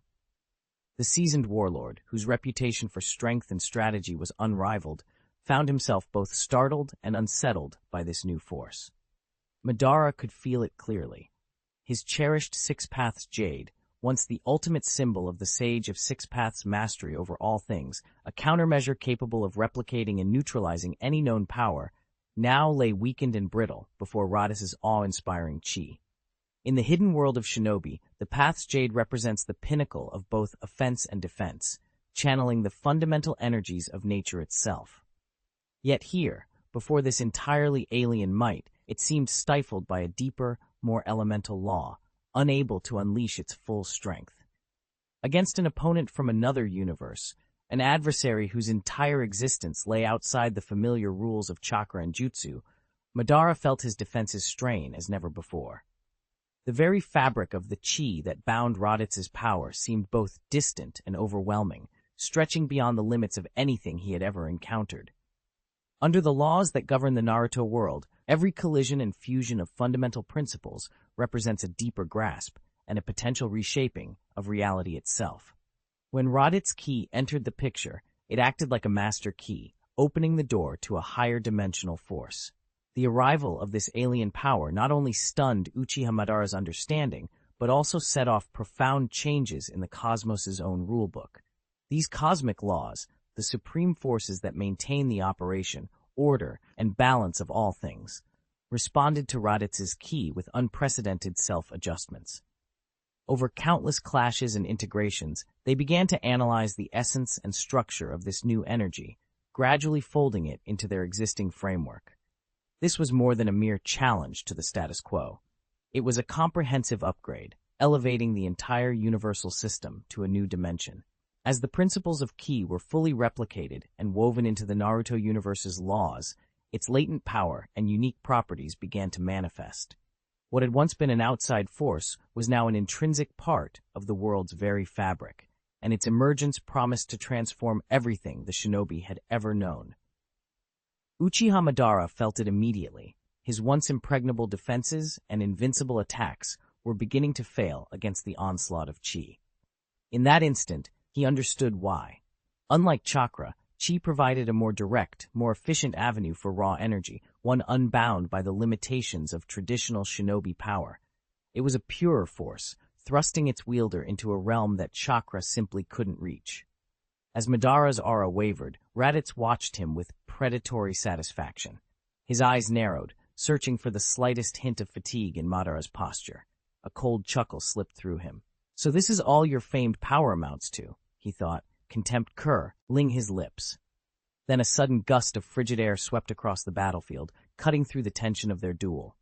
From the shadows emerged Black Zetsu, until now a hidden presence, his face shrouded in darkness. Only a pair of glowing eyes betrayed his arrival, their expression heavy with urgency as they landed on Madara. "Lord Madara," Black Zetsu's voice dropped to a low, urgent whisper, "the situation has turned against us. We must change course, right now." Black Zetsu had originally intended to test Madara Uchiha against Raditz to see if the legendary Uchiha could handle him, but once he realized Madara was hopelessly outmatched, Black Zetsu chose a different course: free his mother. Humming to himself, he murmured, "Right, then find someone who can kill him." In the next instant, Black Zetsu struck. A jagged blade pierced Madara's chest, and the world around them seemed to freeze, time itself grinding to a halt. Madara's eyes burned with shock and fury. He could not believe his most trusted confidant had betrayed him so utterly. As Madara struggled, Black Zetsu's form blurred and dissolved into an ancient darkness, a void that swallowed every scrap of light. "Why, you?" Madara gasped, each word squeezed through clenched teeth, laden with agony and disbelief. He tried to break free, but unseen chains of power coiled around him, binding him tight and draining him of strength. Silence fell over the battlefield. Only Madara's ragged breaths remained, echoing in the sudden stillness. This power sprang from the slumbering ten tails within him, an ancient, overwhelming force that now resonated with Black Zetsu's will. Together, they had orchestrated the ultimate betrayal. Black Zetsu's voice, cool and unyielding, echoed inside Madara's mind. "Madara-sama, you believe me to be merely an extension of your own ambition. In truth, I am the custodian of Kaguya's will, a pawn she placed 1,000 years ago, patiently waiting for this moment. I have endured countless reincarnations solely to restore my mother's freedom." No sooner had Black Zetsu spoken than Madara's body began to convulse violently. The chakra he once mastered was being supplanted by an even older, infinitely more powerful force. Pitch-black ichor coursed through his veins like a living entity, gradually eroding every inch of his flesh until it extinguished his consciousness. His form swelled and shrank in torturous spasms, strange veins tracing alien patterns beneath his skin, the unmistakable herald of the Ten Tails' power taking over. When at last every condition was met, a new figure materialized before them. She was statuesque and elegant, her long hair cascading like liquid silver, and her eyes shone with the boundless light of the Rinne Sharingan. Kaguya Otsutsuki, the ancient mother of chakra, had finally awakened from her 1,000-year slumber.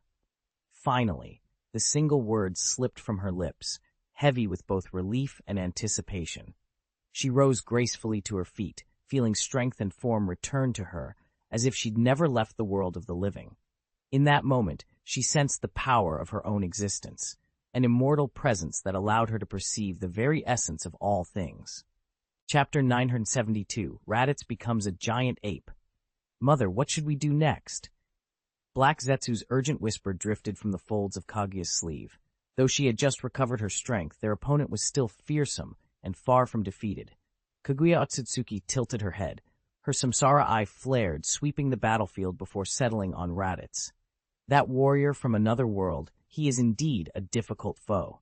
She straightened, every inch the goddess. "Then I, Kaguya Otsutsuki, will end this myself." Her words charged the air with palpable tension. Even Raditz felt the sudden surge of raw power roll over him like a dark tide. He met Kaguya's gaze and felt an unfamiliar thrill ignite his fighting spirit. A slow, confident grin curled at his lips. "So you're their secret weapon? This should be interesting." Without a word, Kaguya brought her hand forward. The flesh cracked and reformed into a razor-sharp bone spike. In a blur, she loosed it, her legendary bone-white death arrow, aiming straight for Raditz. That single attack, born of the Otsutsuki bloodline, could obliterate even a Six-Paths warrior. No one, not even the clans of their world, dared stand against it. Yet here, in this moment, it would face a new test. Despite the bombardment, Raditz barely flinched. He focused a potent air bomb in his palm and launched it straight at the incoming co-killing gray bone. The two attacks collided in mid-air with a blinding flash and a thunderous roar. When the dust settled, the gray bone lay skidding to a stop some distance away. It wasn't shattered, but its original trajectory had been completely broken, and it crashed into the ground in a cloud of dust. "Huh, it's still intact," Raditz observed coolly, but that was one hell of a strike. Black Zetsu's anxieties spiked at Raditz's nonchalance. He knew better than anyone what the co-killing gray bone could do, and he hadn't expected Raditz to shrug it off so easily. Turning to Kaguya, he urged, "Mother, we must recover our chakra at once. Only then can you fight at full power." Kaguya nodded, though worry tugged at her brow. She understood Black Zetsu's advice was sound, yet withdrawing in the midst of battle would be perilous. Raditz's strength far exceeded her expectations, and though she still possessed immense power, a long slumber had weakened her reserves. Ethan crouched behind Kaguya, every muscle tensed.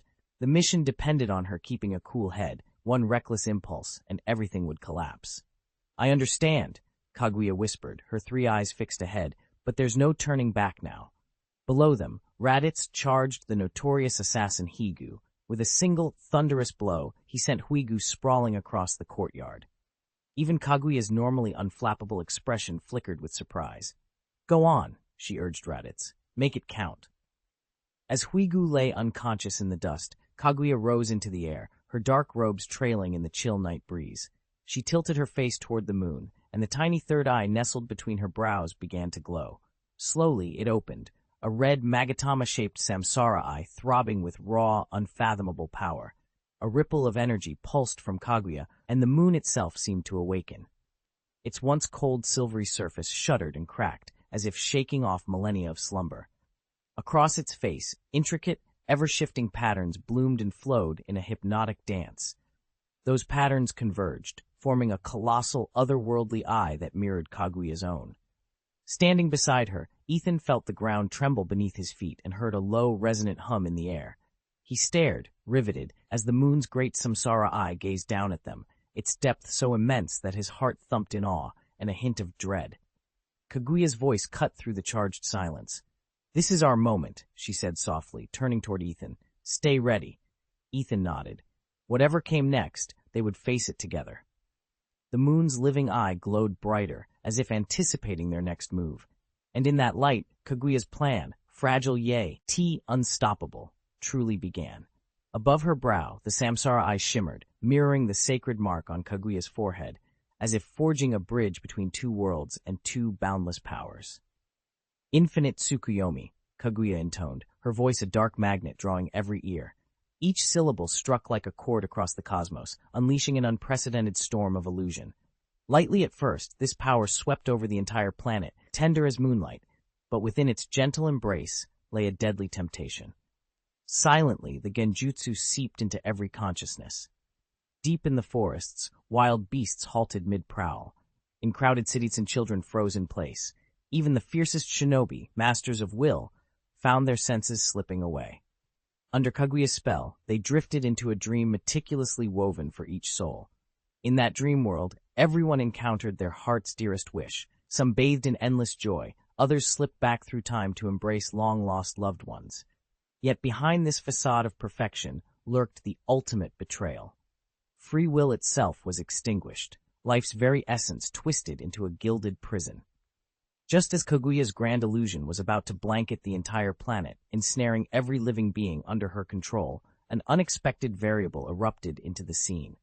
Raditz, the Saiyan warrior from a distant star, did not falter in confusion, as the others did when they beheld the mutated moon.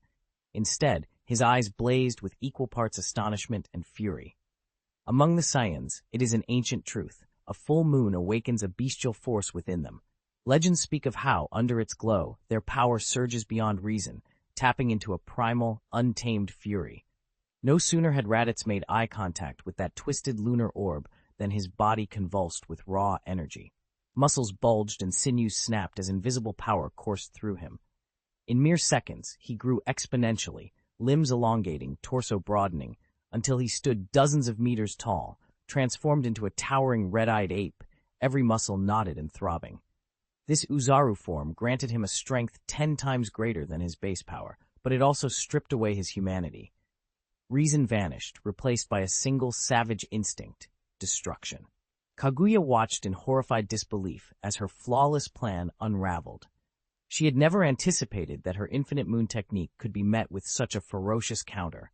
A single Saiyan's legendary curse turned suddenly against her. Kaguya had always believed her illusions to be flawless, powerful enough to dominate every living thing on a planet. Yet now, standing before her, was a Saiyan warrior who refused to bow to her authority. In his great ape form, Raditz's every strike was imbued with planet-shattering force. With a deafening roar that shook even the void of space, he lunged at Kaguya. Though Kaguya's immortal body could not be harmed by time or disease, it was no match for such unleashed brutality. She twisted and dodged, meeting his assaults with desperate parries and energy barriers. Still, one crushing punch broke through her defenses. Raditz's fist struck her like a meteor impact, sending her hurtling away as if she were nothing more than a broken kite. Her body slammed into the moon's scarred surface, already fractured by Boros's earlier kick, with such violence that it gouged a cavity nearly a third of her height. The rebound shockwave was catastrophic. The moon, once shattered by Boros's blow that expelled Raditz there, cracked open anew. Fissures thousands of meters wide webbed across its surface, threatening to tear it apart completely. If Kaguya had been mortal, that final strike would have obliterated her. Instead, she lay embedded in the lunar regolith, wounded but unyielding, poised to rise again. The space around Ethan warped under the strain of battle, and even the distant stars seemed to fade. Chapter 973, Kaguya Otsutsuki's Heavenly Palace. Mother, are you all right? Heijui's voice trembled as he rushed forward. He'd never expected Raditz's power to be so terrifying, or for him to reveal this transformation.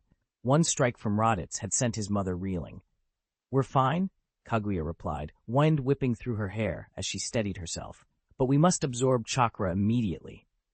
Raditz's sudden metamorphosis hadn't just taken Black Zetsu by surprise, it had sent shockwaves throughout the entire shinobi world. Even Kaguya Otsutsuki, the primordial ancestor of chakra, found herself reeling. Though her body was immortal, Raditz's planet-shaking blow drove her through the void all the way to the moon before she could stabilize. Immortality granted Kaguya unmatched resilience. So long as chakra flowed, she could recover from any wound. No sooner had she regained her footing on the lunar surface than her form blurred, instantly traversing the distance back to Earth. But she would not confront Raditz head-on. Instead, Kaguya slipped into the shadows, returning to the hidden realm of the shinobi world. There, cloaked by her powers, she prepared to strike and reclaim the tide of battle before Raditz's unprecedented strength could overwhelm them all. A direct assault was sheer folly against an opponent wielding such a devastating transformation. It was as if a sleeping dragon had stirred within Kaguya Otsutsuki's flesh, its power swelling until her very form began to twist and grow. Beneath her skin, tangled roots snaked and writhed, bursting free to forge a colossal trunk that drove itself deep into the earth. The roots plunged relentlessly downward, their foliage spreading wide as though in perfect harmony with the planet's pulse. But this was more than a mere change of shape. It was a full awakening. In that moment, Kaguya became one with the world itself, her will resonating through every living thing. New branches sprouted like living tendrils, snaking across the ground and clawing into the sky. They blotted out sun, moon, and stars in a twilight of doom. Each limb pulsed with an irresistible suction, imbued with eerie self-awareness. Within the infinite world of Tsukuyomi, her prey, unwitting shinobi trapped in a dream, found themselves ensnared. The branches tightened and curled, snatching up innocent lives and binding them without mercy. One by one, they were drawn into the groaning canopy, transformed into spectral fruits dangling from Kaguya's giant, world-spanning tree. Only by devouring enough chakra could I ever hope to challenge Raditz, Kaguya mused, a cold smile playing on her lips. She knew these imprisoned life forms would be her power source. By draining their chakra, she'd swiftly restore and even amplify her strength. If my plan hadn't been altered, I wouldn't be in this position, she thought, exhaling a secret sigh. Originally, her strategy was flawless. After relinquishing one mighty barrier, she'd use the ensuing lull to quietly rebuild her reserves on this planet. With Hagoromo and Hamura, the pure-blood scions of the Otsutsuki, absorbing the world's chakra, she would birth a loyal, indomitable white Zetsu army. Millennia later, when mother and sons finally stood together, their combined might would reverberate across the universe. Even formidable foes like Momoshiki, Jinshiki, and Urashiki would crumble before them. I was meant to be their greatest support, yet now I've become their worst enemy. Her low voice trembled with regret. Behind her glacial composure, a flicker of tenderness and deep unspoken pain shone in her eyes. Kaguya drew in a shaky breath as memories flooded back. The days when her children, innocent and wide-eyed, clung to her side as they ventured through this strange world together. Yet with each passing year, new beliefs and desires took root in their hearts, beliefs that eventually set them against her. She couldn't fathom why Ethan, the child she had poured so much love and effort into, would become her enemy. That betrayal cut deeper than any foreign invasion ever could. "It's this world," she murmured, resentment lacing her voice. "All its creatures, with their petty ambitions and selfish wills, who have poisoned my children." Her voice trembled with a blend of anger and sorrow. How could Ethan abandon the immense power and endless lifespan she had granted him, choosing instead to shield those fragile, fleeting human lives? In her realm, power was the only law, an unbreakable jungle rule that she alone had written. Black Jew's urgent voice broke the tense silence. "Mother, you and I?" Kaguya silenced him with a lift of her hand, forcing herself to exhale slowly. "The I family already knows," she said, eyes closing as she fought to quell the turmoil within. "Soon, the world will learn the price of defying true power." Now is not the time to dwell on the past. Kaguya must concentrate every ounce of her power on the fierce warrior standing before her, Raditz. Though her own children have betrayed her, she refuses to surrender. With the planet's abundance at her disposal, she is certain she can not only restore her strength, but surpass her former might. Drawing on the boundless depths of her chakra, each droplet of which carries unfathomable destructive force, Kaguya summons colossal roots and branches. They twist and intertwine above the battlefield, forming a vast, living net, not merely to ensnare her enemies, but to harvest their energy. She will draw in every shred of natural power and life force that this world can offer.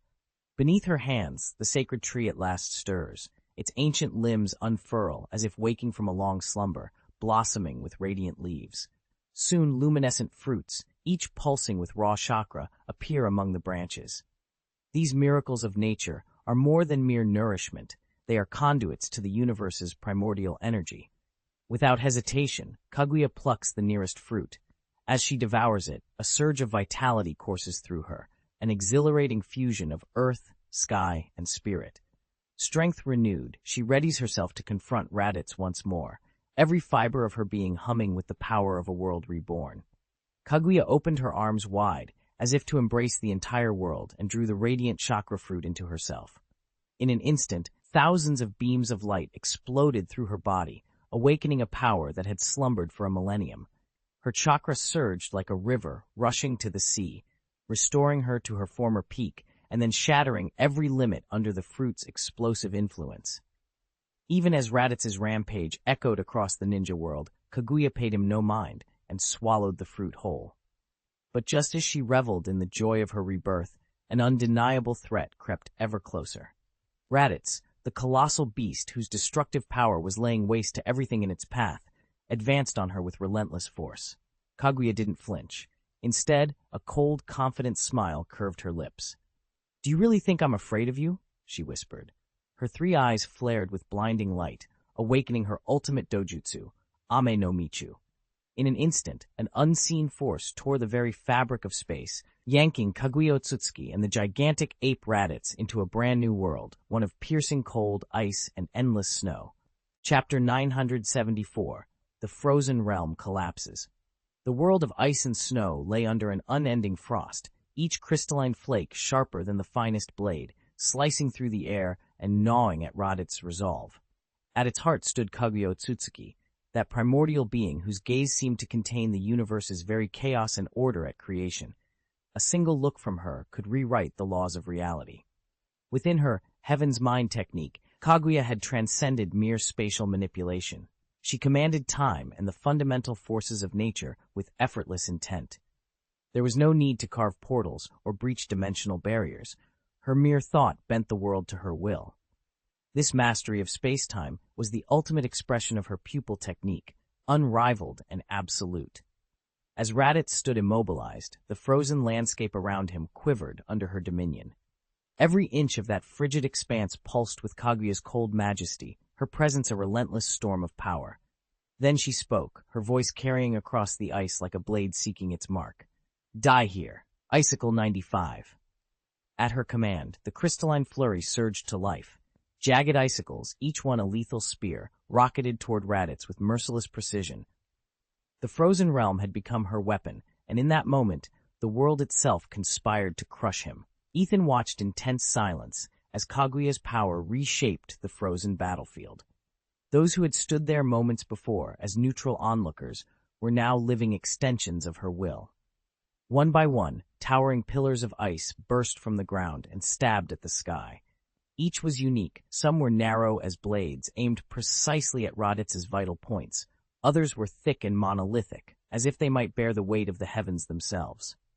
In an instant, the crystalline spears wove into an airtight net that completely encircled the massive warrior.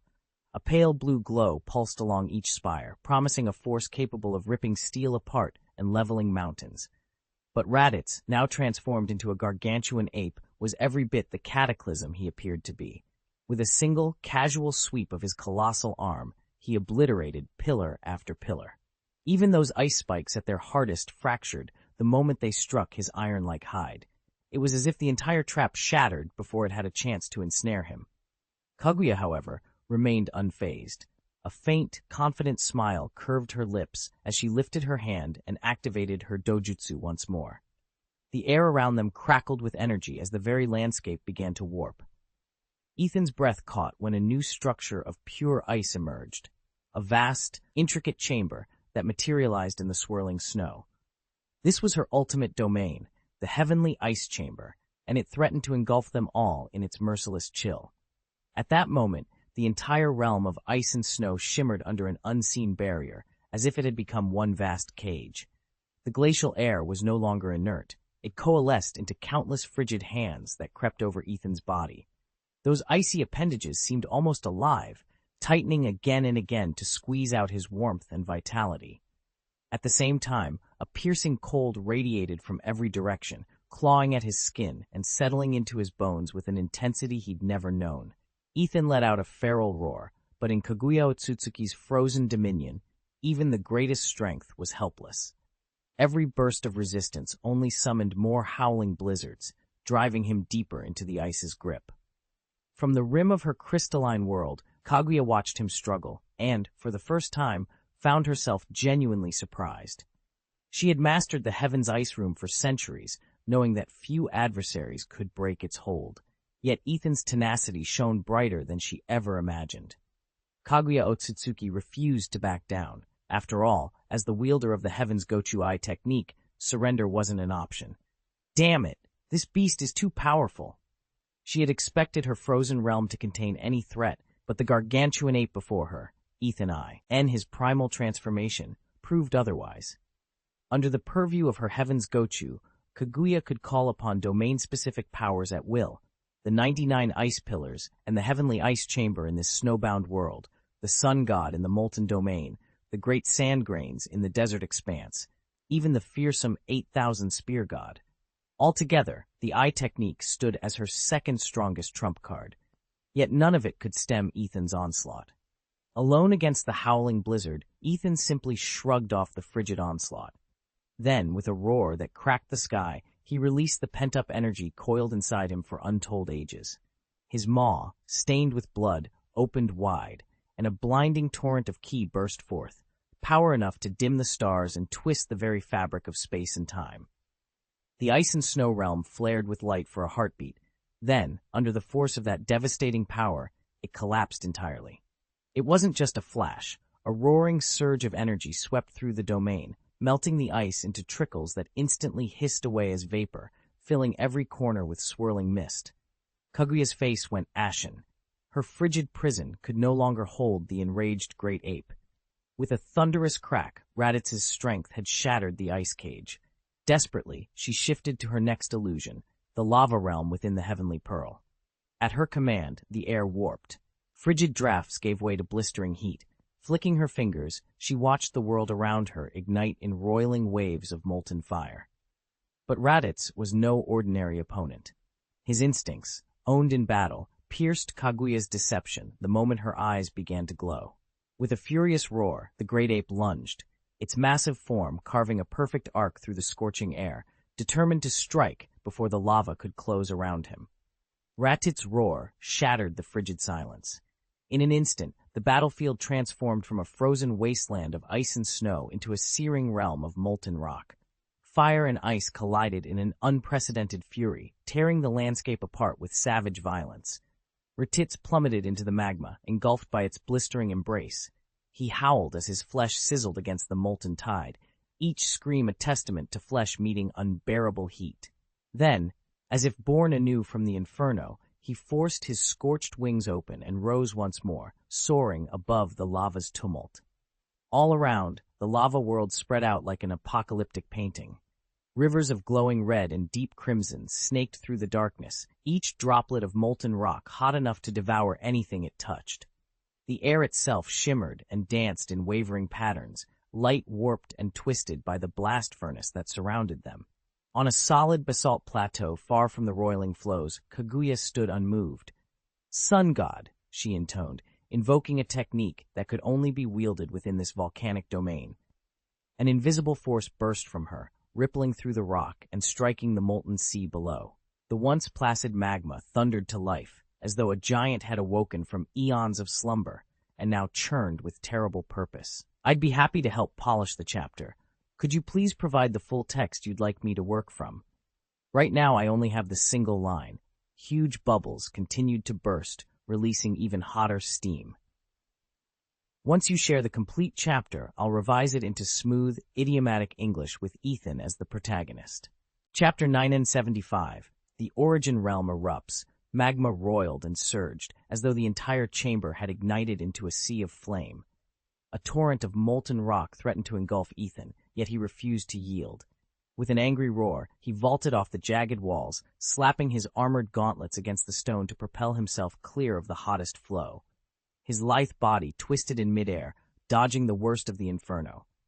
He landed with a thunderous impact, clenched his fists, and gathered energy until the ground itself trembled.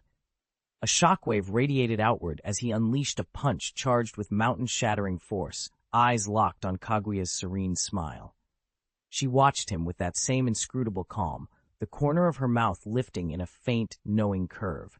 The instant Ethan's fist was about to collide with her body, Kaguya's form blurred. She had activated Yomi Hiraizaka once more. In the blink of an eye, she vanished and reappeared directly above him, so swiftly that no eye could track her movement. Before Ethan could adjust his trajectory, her descending strike tore through the unstable air. Below them, the very heart of the Origin Realm couldn't withstand the duel's explosive energies. Cracks zigzagged across the magma chamber's walls, and a bellowing roar shook the realm's foundations. In a deafening flash, the entire starting space ruptured in a cataclysmic explosion, showering the combatants in embers and ash. As the firestorm swallowed them, only two lone figures remained at its core, locked in a battle that would decide the fate of worlds. "Kaguya, 80 airstrikes." Kaguya's voice rang out like thunder. In an instant, her fingers wove a flurry of hand seals, drawing the vast reserves of her chakra into her palms. Then, with a sudden release, the sky itself seemed to crack open. Countless bursting lights rained down like falling stars, each one materializing into a blazing fist of pure energy that pounded Raditz in a blistering, unrelenting barrage. Each strike crackled with world-shattering power, enough to reduce any living thing to ash in the blink of an eye. Raditz let out a furious roar. He tightened his fists and surged upward, colliding with the trailing edge of Kaguya's assault. For a moment, his knuckles met phantom force so fierce it felt as though continents would crumble beneath him. But just as his blow was about to land, Kaguya's form blurred. She vanished from his sight like a specter. Before Raditz could even register her movement, she reappeared behind him, having slipped through an opening in space she called Hirazaka. Her eyes, cold and unyielding as polished jade, locked onto him. "Your speed is like slow motion to me," she whispered, her voice icy with confidence. As Raditz whirled to face her, Kaguya's fist snapped forward, a concentrated hurricane of destruction, aimed straight at his unguarded back. The very air screamed in protest as her blow, unstoppable and merciless, came barreling down. A deafening roar echoed through the volcanic arena as Raditz was slammed by the shockwave and hurled dozens of meters back. He carved a perfect arc through the air before crashing into a distant rock face. The impact shattered the cliff in an instant, sending boulders and molten rock raining down in a fiery wave.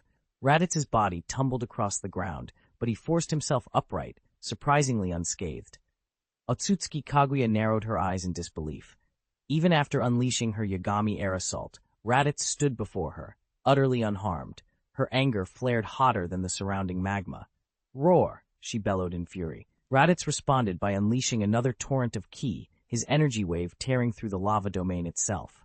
The blast forced Kaguya to abandon the scorched chamber and shift the battlefield into the sandy wasteland beyond. There can be no more delays, she muttered under her breath. This ends now. She lifted her hands slowly, palms facing outward. Around them, a power far beyond mortal understanding began to coalesce, a storm of energy drawn from the vast reservoir of chakra, slumbering within her. It was the culmination of countless years of cultivation and her ultimate trump card as a member of the Otsutsuki clan. As Kaguya's determination crystallized, the very fabric of reality around her began to warp, time itself seeming to slow and grow heavy under her will. Standing before her was Ethan, a warrior from a distant world whose power even she, an ancient sovereign of unimaginable might, had never encountered. Between Kaguya's outstretched hands, a massive jade orb, the Tao-seeking jade, materialized. Brilliant motes of light danced across its surface, a manifestation of the universe's purest, most potent energies. With a thunderous roar, Kaguya unleashed the orb's power. It expanded in an instant, its colossal form engulfing the entire battlefield. No corner of the field escaped its glow. Ethan vanished beneath its blinding radiance, sealed inside a prison of luminous jade. From the outside, there was no way to peer within. Is this the end? Heijue whispered, his voice trembling as he watched the spectacle. All who bore witness assumed that Ethan would be crushed by the jade's overwhelming force. Yet, at the moment when the orb should have contracted and annihilated him, something extraordinary happened. The jade faltered. A fracture of light pulsed along its surface, rippling outward as if reacting to Ethan's indomitable spirit within. Against all expectations, the jade did not shatter him. Instead, it yielded. Strands of its radiant energy peeled away, revealing a single silhouette bathed in emerald glow. Ethan stood unharmed, his eyes ablaze, as the Tao-seeking jade slowly dissolved around him. In that instant, every warrior present realized this battle was far from over. The compressed seeking jade seemed to vanish entirely, until, at the height of its contraction, it ripped open a dark void in the nothingness, an abyss that even light recoiled from. Yet on the edge of that gaping hole, Raditz reemerged, his form wreathed in a strange, flickering aura. It was this mysterious energy that had saved him from Kaguya's once-in-a-lifetime strike. How is this possible? Kaguya whispered, disbelief choking her words. The attack she had spent so long mastering had failed utterly to harm him. Her most powerful blow sank like a pebble in the sea, leaving no mark on Raditz's immense frame. Worse still, her carefully honed ki waves were shredded, her forging of space itself torn apart by his overwhelming force. Raditz's roar rolled through the void like thunder, rattling the emptiness around them. Bloodshot eyes glowed with feral hunger, each breath drawing in the very air at the edge of the abyss. Then he opened his mouth and unleashed a ki wave more violent than before, a promise of utter annihilation. Kaguya realized she could no longer win this duel by dodging. She had to restrain Raditz. Yet his single technique had already obliterated two of her initial sphere realms. Undeterred, she guided him from one domain to the next, each governed by different cosmic laws, hoping the very fabric of those worlds would hold him in check. But with every clash, his power shattered her constructs like soap bubbles in a gale. Domain after domain collapsed, and dread coiled in her chest. Her spheres and her current strength were simply no match for him. Cornered, she launched a desperate gambit. With a surge of chakra, she cast Raditz into the final initial sphere, then vanished. She knew even her fabled Heaven's Mind realm could not detain him forever. He would break free. Racing against time, Kaguya began to draw on the planet itself, absorbing the ninja world's vast chakra reserves. The sheer abundance of natural energy left even an Otsutsuki of her caliber stunned. If she could consume it all, perhaps then she would finally stand a chance against Raditz. No sooner had she swallowed the new chakra fruit than Raditz's blast shattered the barrier of the first sphere. With a thunderous roar, the colossal, world-shattering ape burst through the rent in space and returned to their realm. Chapter 976, Kaguya Otsutsuki attempts to flee. The BOSS squad exists in name only. Virgil had no idea what was happening. One moment the world felt solid and familiar, the next, everything around him had shifted. He sensed it first in the surge of the Lord God Space progress bar, an arcane gauge he'd only just begun to understand, soaring toward its maximum. His heart pounded as realization dawned, something monumental was underway. He lifted his gaze to the moon. A vast, silvery web of light now bathed its surface, the unmistakable herald of the infinite Tsukuyomi. Yet, to Virgil's astonishment, the terrifying genjutsu washed over the world below without touching him. He alone remained immune. A quiet melancholy settled in his chest. Unbeknownst to him, Ethan had erased Virgil from everyone's memory. Friends, allies, even strangers no longer recognized his face. But Virgil knew none of that. He simply felt a sudden, desperate isolation and wondered what move to make next. He closed his eyes and drifted into silent meditation, searching his mind for guidance. Then the sky itself shuddered. Virgil's eyelids snapped open to witness a phenomenon beyond all reason. A colossal ape, its fur bristling with primal might, launched itself through the void. Opposite it, suspended in midair, was a woman whose presence seemed woven from starlight. Ebony hair streamed behind her. Her eyes burned with terrible purpose. When they collided, the heavens fractured. Rifts of raw energy slashed through space, shattering reality's fabric as though the world might tear itself apart. Each blow produced shockwaves of warped air and scintillating light. Virgil's senses sharpened. He detected the subtlest quivers in the ether, echoes of that same power that once coursed through his own bloodline. This force was both unfamiliar and alarmingly intimate. A fierce urge flared within him. He had to track the combatants by following these spatial fractures. His instincts screamed that this confrontation held the key to every mystery swirling around him. But before he could step through a newly formed crack in reality, the ape and the woman vanished as abruptly as they had appeared. In the blink of an eye, the void snapped shut, leaving no trace of their titanic struggle. Virgil stared at the empty sky, chest heaving. Whatever had happened, and whoever those two were, he knew one thing for certain. He would find them, and he would uncover the secret behind this world's sudden, sweeping change. Kaguya Otsutsuki watched in disbelief as Raditz shattered each of her dimensional spheres. No matter how fiercely she summoned her power, she couldn't teleport away to a safer battlefield. She longed to withdraw from the ninja world and seek refuge elsewhere, but she couldn't abandon its limitless store of natural energy. After eons of celestial exploration, the Otsutsuki clan had never encountered another planet as rich in life force. This world alone could produce multiple chakra fruits. If she left now, who knew how many millennia it would take to find another comparable realm, let alone one equal to the ninja world's bounty. Reluctantly, Kaguya readied herself to face Raditz head-on. How can he keep fighting like this? Does he have no limits? She wondered, even as another barrage of ki blasts struck her from every direction. To any ordinary being, this unrelenting onslaught would have been fatal long ago. Only Kaguya's immortality, and the occasional chakra fruit she devoured to replenish her strength, kept her on her feet. Without those lifelines, she would have perished centuries ago. Yet now, battered but unbroken, she steeled herself for the next wave of attacks. As soon as Ethan finished speaking, his body went limp and he collapsed to the ground. Finally, is it over? He whispered. Kaguya Otsutsuki exhaled in relief and hurried over. Where moments before a towering ape had stood, now lay Ethan in his human form once more. We have to finish off the ashes, she said without hesitation. With that, Kaguya unleashed her gray bones technique. Jagged, bone-like projectiles shot straight for Ethan, but when they slammed into his battlesuit, they ricocheted harmlessly away. His armor was engineered to withstand hundreds of attack power units. Only something on the order of Piccolo's concentrated magic-piercing light cannon, capable of thousands of units, could penetrate it. Even Kaguya's gray bones, lethal to foes 6 levels above her, wasn't enough. It was a testament to cutting-edge material science that the suit held firm. Slowly, Ethan's eyes fluttered open. Damn, how long was I out? He muttered, pushing himself to a sitting position. His first thought was grim. Had he, in his rampage, destroyed the ninja world?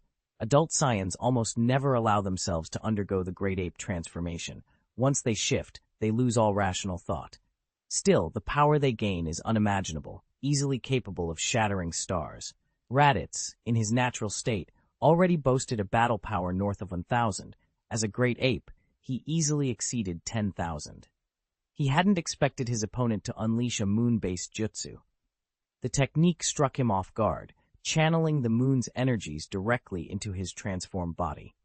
When the light cleared, the world below lay in tatters. The vast continent of the ninja world was cracked from one end to the other, geological plates peeling apart so visibly that even an orbiting observer could make them out. Fortunately, planetary restoration crews were equipped to handle this level of devastation. It might cost them a little extra, but the world could be repaired. Raditz landed in the midst of smoldering rubble, his crimson fur bristling, eyes burning with fierce anticipation. Across the shattered plain stood Kaguya Otsutsuki, her once ethereal form marred by battle but far from defeated. He let out a low growl. "You're still alive?" Kaguya offered him a cold, unreadable glance. Raditz's lips curled into a savage grin. With a thunderous roar, he thrust his palms forward and unleashed a colossal ki wave, his trademark Qigong assault, sending her hurtling through the sky and gouging yet another scar across the ravaged land below. Ethan's sharp eyes widened in surprise, though by then it was already too late. Kaguya Otsutsuki had fully regenerated in the blink of an eye, and, realizing she could never overcome him, not even in Ethan's earlier berserk state, she abandoned any pretense of victory. She drew the divine tree back into her body, the colossal tentails folding into her like a living armor, and with a final wordless oath, she slipped away from the ruined battlefield. Ethan tried to hurry after her, but his legs felt like lead. The energy he'd poured into transforming into the great ape had nearly depleted him. He was nowhere near at full strength now.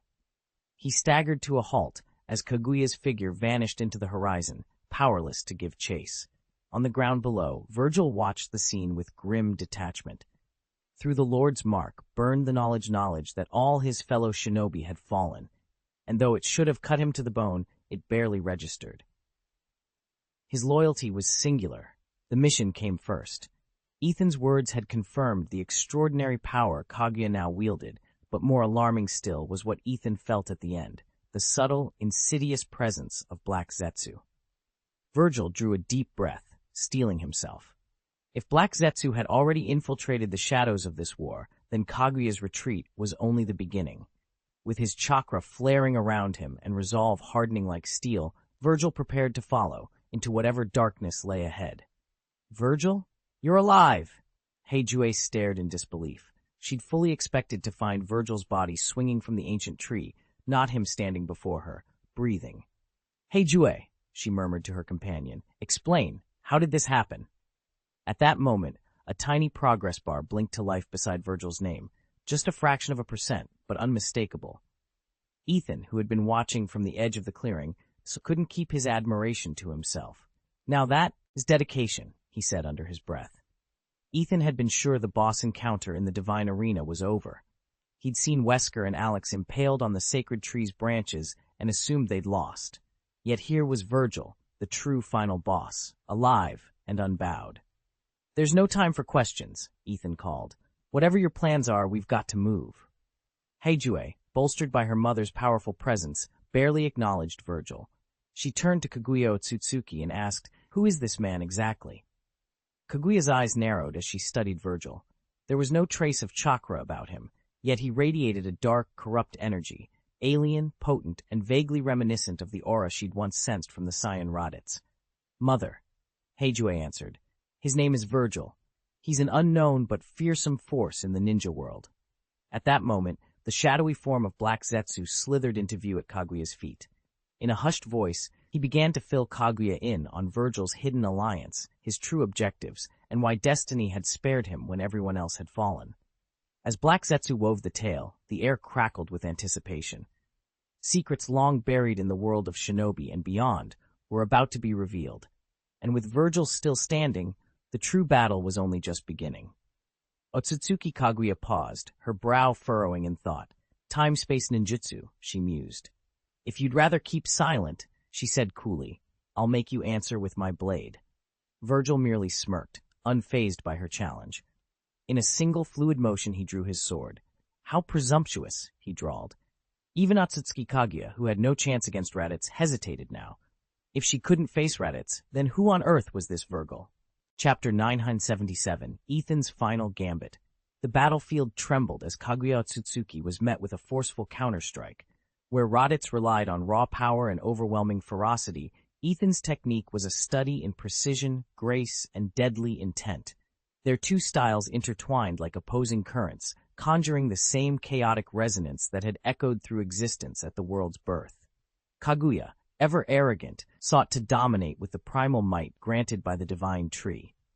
She raised her voice in challenge, and in that moment, her long white hair stiffened into countless razor-sharp needles. The air filled with their hiss as they rained down, each spike capable of slicing through steel. Her milky eyes widened to their fullest, tracking every twitch of Ethan's form as she aimed to pin him with a single perfect strike. Yet Ethan anticipated her move at the instant the hair spikes materialized. With the Yan Demon sword in hand, he sliced through the web of flying thorns before they could coalesce into a lethal barrier. The blade's swing bent the very fabric of space, unweaving the strands of reality around Kaguya's assault. Small distances warped and snapped, sending shards of her attack scattering. "Rabbit hair needle," Kaguya hissed, pouring every ounce of her power into the technique. But Ethan met her assault head-on. He stepped within the storm of spikes, his posture unhurried, almost ritualistic.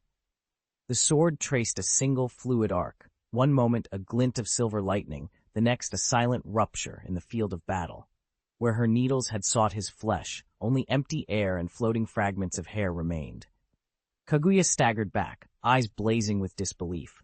The sacred technique she wielded so effortlessly had been broken cleanly, without a single dent in Ethan's armor. A dangerous smile curled his lips as he raised the Yan Demon sword high, its edge humming with cold promise. "In every era, there is one moment that decides the fate of all," he said softly. "This is ours."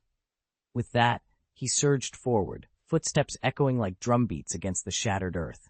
Space quivered in his wake, reality unraveling at each passing step, and Kaguya realized too late that the end she had summoned was the one she had never expected. Ethan didn't back down when Kaguya unleashed her overwhelming rabbit hair needles, a white storm of razor-sharp spikes. Instead, he responded with a display of speed and skill that bordered on the supernatural. In the blink of an eye, he vanished like a ghost and reappeared high in the air, drawing his sword in one seamless motion that was as fluid as a mountain stream, yet carried the force of an avalanche. His Yan Demon sword flared to life in a brilliant silver arc, meeting the onslaught of white needles head-on. Each swing carved a graceful, lethal path through the air, precisely severing Kaguya's seemingly indestructible projectiles at their most vulnerable points. Clang! Clang! Clang! The sharp ring of metal on metal echoed like hammers striking iron, each impact resonating with bone-shaking force. Blow after blow, Ethan shattered the rabbit hair needles one by one, slicing through the storm with unerring accuracy. What was even more astonishing was that Ethan's slashes weren't limited to physical foes. They even shattered the chakra space fragments so fine they were imperceptible to the naked eye. Such was the unimaginable power of the Yama sword. Those razor-sharp spikes, designed to pierce any defense and strike vital points, collapsed like tissue paper before the demon blade Yama. Kaguya Otsutsuki instinctively narrowed her eyes. She'd heard whispers of Virgil's might from Heijue, but seeing it in person sent her heart racing. The seemingly aloof swordsman standing before her truly wielded a power capable of threatening even her. 80 God airstrike, she intoned in a low, controlled voice. At her command, chakra surged through Kaguya's body, drawing on the mountain of natural energy she'd absorbed, nearly a third of the world's supply. In the palm of our hand, that immense power coalesced into a single scorching orb of chakra. Then, as if obeying her very thoughts, it exploded into countless fist-shaped blasts, condensed embodiments of nature's essence, each one launched at Ethan with devastating force. Ethan's every strike seemed capable of shaking mountains and rivers, his power amplified hundreds of times beyond its original form. As those overwhelming chakra fists bore down on him, he didn't flinch. Instead, a faint, confident smile curved his lips. The true strength of the Yama demon sword lay in its power of separation, not merely slicing through matter, but unraveling the very essence of energy and the laws that bind it. He poured his own mana into the blade's dark edge, moving like a dancer skirting the boundaries of reality. With a low, resonant murmur, Ethan swung the sword again, and this time the blade's light burned with unprecedented force. It wasn't just a physical cut. It ripped away the chakra fist's power at its root. Each flash of the blade carried a soft, clear note of reality tearing apart. The once indestructible chakra fists, the instant they met that cutting radiance, lost cohesion. Their strength and momentum collapsed, scattering into countless microscopic fragments of chakra before dissolving into nothingness. Kaguya Otsutsuki's eyes widened in shock and frustration. Again? Why must it always end like this? She whispered, unable to accept her predicament. She had absorbed unimaginable amounts of chakra, yet she'd failed to defeat Raditz and been forced into a humiliating retreat. And now she couldn't even best Virgil. His command of time and space far surpassed anything she had ever conceived. Just as Kaguya raised her hand to strike again, Virgil sheathed his katana with a single fluid motion. Then, as though he were nothing more than a shadow, he slipped into the darkness and disappeared without a trace. Kaguya spun around, heart pounding, but saw only empty air. A cold shiver ran down her spine when a low, eerily calm voice spoke in her ear. Your power is formidable, but in this world, not every battle is won by charging straight at your opponent. Sometimes, Virgil's voice echoed, victory hinges on mastering your environment, timing, it's about understanding and bending the rules to your will. As his words faded, a silver-clad figure appeared in Kaguya's line of sight. It was Virgil, sword drawn, striking from an impossible angle. There was no grand flourish, no deafening roar, only a calm, swift arc of blade light. In that single moment, Kaguya Otsutsuki's hands snapped apart, severed by Virgil's Enma sword. Worse still, the detached limbs disintegrated into thin air before her eyes, denying even her vast regenerative powers the chance to recover them. For the first time, Kaguya felt true fear. Unlike Raditz, Virgil, this mortal warrior, could kill her. Sensing her horror, Virgil leveled the tip of his katana at her throat. Now, he demanded coldly, tell me everything. Kaguya trembled, and the amorphous form of Black Zetsu slithered forward, panic glinting in its eyes. Wait, Virgil, we'll answer you. Just ask what you want to know. Black Zetsu's voice quavered as he forced himself to speak up. Guarded by fear of Raditz's return, he decided the safest course was to comply fully with Virgil's demands. Ethan listened intently as Black Zetsu laid out the entire chain of events. The ancient entity may not have understood why Ethan insisted on knowing every detail, but it spoke without hesitation. It was the Otsutsuki clan who sent their agent, Raditz, and his invading alien force against us, Black Zetsu revealed. When the explanation ended, Ethan's gaze shifted to the glowing progress bar hovering at the edge of his vision. Finally, at long last, it had filled completely. Chapter 1978, Kaguya Otsutsuki joins the boss team. Virgil becomes a senior. Virgil chose to withdraw back to the celestial realm, and it was by no means a hasty decision. Though the mysterious power of Raditz, the alien visitor, had piqued his curiosity, Virgil never allowed curiosity alone to drive his actions. In a world brimming with unseen threats and uncertainties, every step he took had to be carefully calculated. Pointless skirmishes only squandered precious time and resources. A brief clash with Raditz might have let Virgil glimpse the secrets of extraterrestrial strength, but it would not have conferred any lasting growth in his own power. For someone who pursued might above all else, that was a decidedly poor bargain. Virgil was neither a martial arts fanatic nor a berserker thirsting for endless battles. He simply wanted power. With that single, unyielding goal in mind, he let his form blur and vanish from sight, leaving behind only the echo of his departure. Kaguya Otsutsuki and Black Zetsu stared after him, eyes wide with shock. Black Zetsu's voice quivered with urgency. Mother, Virgil has disappeared. He didn't even finish his question, but his worry was clear. Virgil's sudden disappearance had to mean he was waiting for the perfect moment to strike. Kaguya Otsutsuki's Byakugan flared to full capacity, her vision stretching to its limits as she tried to detect any hidden threat. Yet as the seconds ticked by, she sensed no hostility from Virgil, and a seed of doubt crept into her mind. If only she possessed the Otsutsuki Pure Eye, she thought, she could instantly pierce through Virgil's concealment.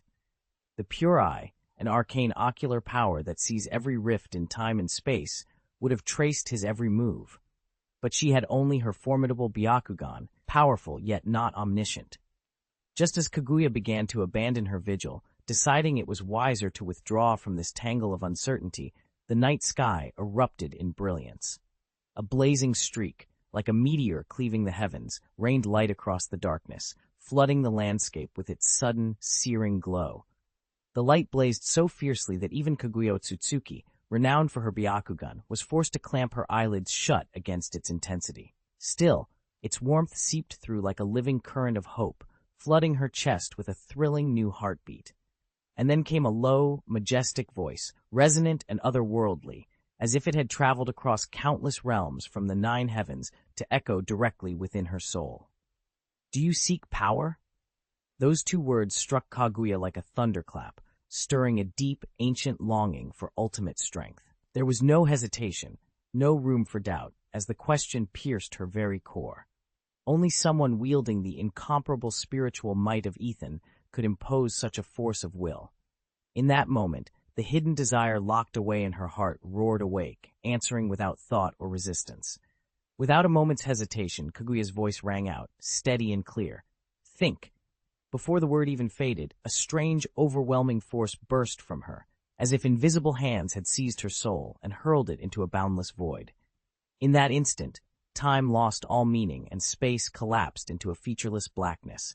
Kaguya felt her consciousness drift in utter emptiness, her senses stripped away, leaving only a mingling of nameless dread and fierce curiosity, like a lone candle flaring in a midnight gale.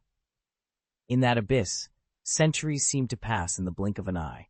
Every breath felt as though it might be her last.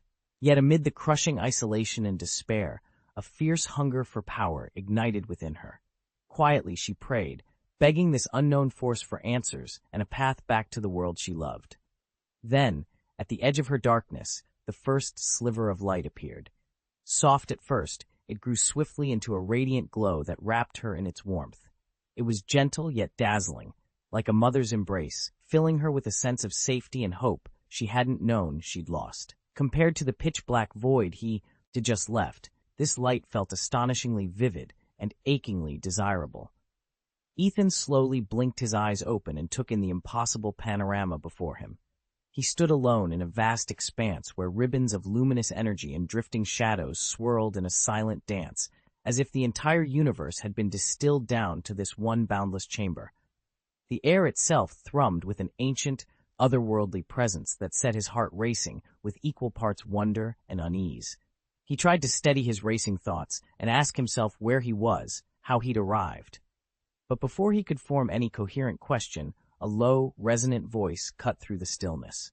Well, you weren't exactly who I expected to find here." Ethan spun around. From the void's depths, a single figure emerged, each step causing the light around him to flicker. Virgil. The name struck Ethan's mind like a bolt of lightning, instantly dispelling the fog of confusion.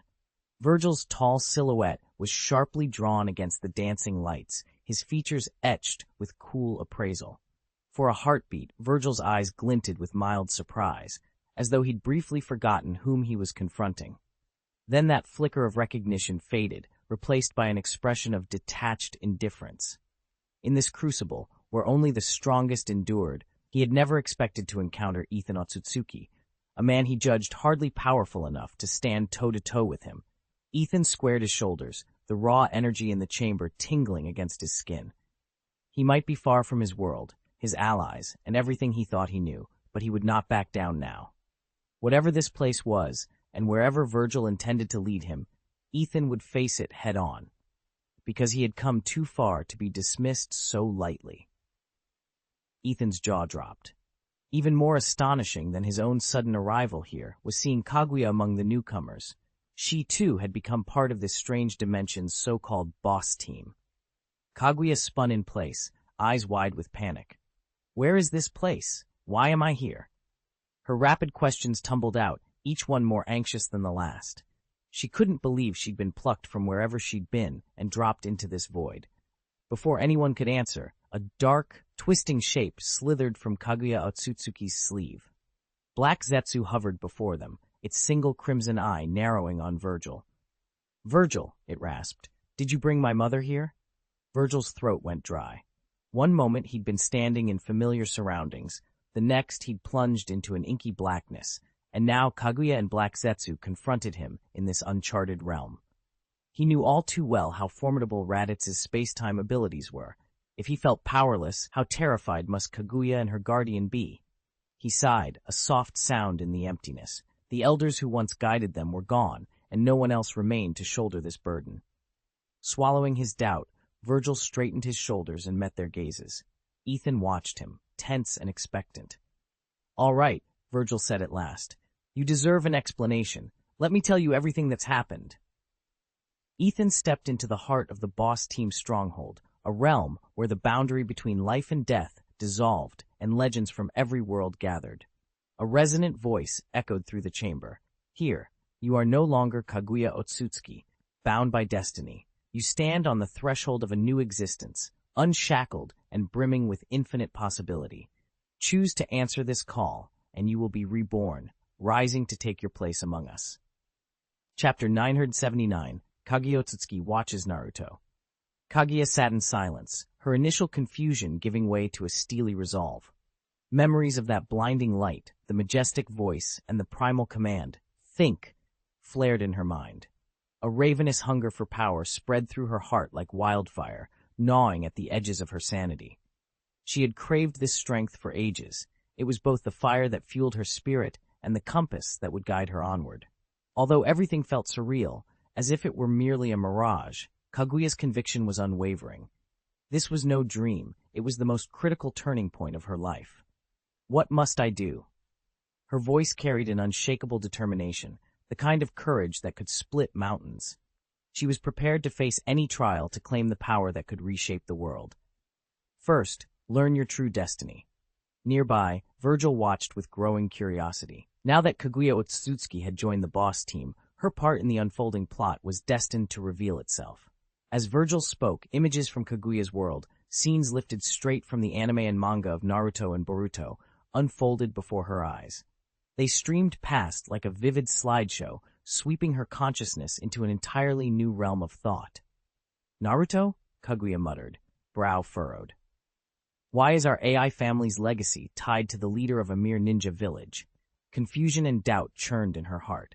As a princess of the Otsutsuki clan, she had once wielded unrivaled power and prestige. Yet now her world was distilled into stories about a lowly shinobi and his village, a thought that rankled her deeply. Behind her, Black Zetsu watched in uneasy silence. A manifestation of Kaguya's own will, he understood no more of these strange new visions than she did, but he sensed an ominous undercurrent in their revelation. Despite his misgivings, he remained at her side, silently observing each clip and panel as it appeared. Thanks to the combined might and heightened perception of Kaguya, Black Zetsu, and Virgil, the entire narrative, Naruto's rise from orphan to hero, Sasuke's quest for vengeance, Boruto's struggle to step out of his father's shadow, was consumed in mere moments. Even the most elaborate battles and emotional turning points passed before them, as if on a fast-forward reel. When the last scene faded, Kaguya let out a soft sigh. The legacy of her world had been reshaped beyond recognition, and 1,000 questions burned in her mind about what this meant for her own destiny and for the fate of all Otsutsuki. Ethan, Kaguya, and Virgil tore through every episode and chapter of Naruto at a breathtaking pace. Even when they cranked the playback up to 10 times normal speed, they never missed a single detail. Kaguya felt the urge to skip what she considered the minor battles, but determined to understand her world and her fate completely, she forced herself to persevere. When they finally reached the end of the Naruto movie, the three of them fell into a heavy, stunned silence, as though struck by an invisible blow. After several long breaths, Virgil's eyes snapped open in sudden understanding. "The real mastermind isn't in any of the 5 great ninja villages," he murmured. "It's Black Zetsu." Kaguya and Black Zetsu exchanged troubled looks. They had never imagined their destiny would be sealed again in such a way, by one of their own. Shock and resentment kindled in their hearts, unwilling to accept the chains of fate. At last, Kaguya broke the silence. "Naruto Uzumaki and Sasuke Uchiha, how did the Otsutsuki overlook them?" In Kaguya's memory, none of this ever happened. Had the fate of the Otsutsuki truly been altered? "Maybe it's because Virgil and the others joined us, Mother," Black Kaguya murmured. Black Zetsu's voice drifted in from the shadows, edged with bitterness. Yes, their arrival seems to have diverted destiny from its original course. He paused, regret flickering through his words. Though he could offer no certainty, his theory was the only one that made any say. NSA. Before we revived you, Mother, I learned that Uzumaki Naruto, the nine-tailed Jinchuriki of Konogakure, was killed. Yet the Nine Tails didn't perish with him. Instead, it broke free and wreaked havoc across the village. From what I gather, someone on the BOSS team must have sabotaged the seal. Black Zetsu's tone hardened, conviction settling in. Kaguya's crimson eyes drifted to Boruto, her gaze stern and unyielding. The rest of the Otsutsuki had already arrived, and even Ishiki, long thought dead, had been hiding in the shinobi world all along. My family arrived in the ninja world so quickly, damn it! Kaguya Otsutsuki muttered under her breath, secretly relieved that Ethan had managed to flee in time. Had he stayed any longer, she would have been forced to confront Cyan Raditz, or even the head of her own clan. Neither opponent was someone you could take lightly. And now, after witnessing the power of the Prime God Realm, Kaguya's ambitions only grew. Guided by Heijue, she delved into Virgil's history. Virgil himself was unmoved. He'd done the same research when he first arrived and had no qualms about sharing his past. He volunteered every detail of the boss team's invasion. Together with Black Zetsu, Kaguya uncovered the true identities and backgrounds of each intruder. When the briefing was complete, Black Zetsu spoke up in awe. So that's the full picture. Wesker and Alex pose no real threat. The virus they wield can't touch you, Mother. But this Boros, he's on another level. A cosmic overlord from a different world, and he was still defeated by a single, stronger human.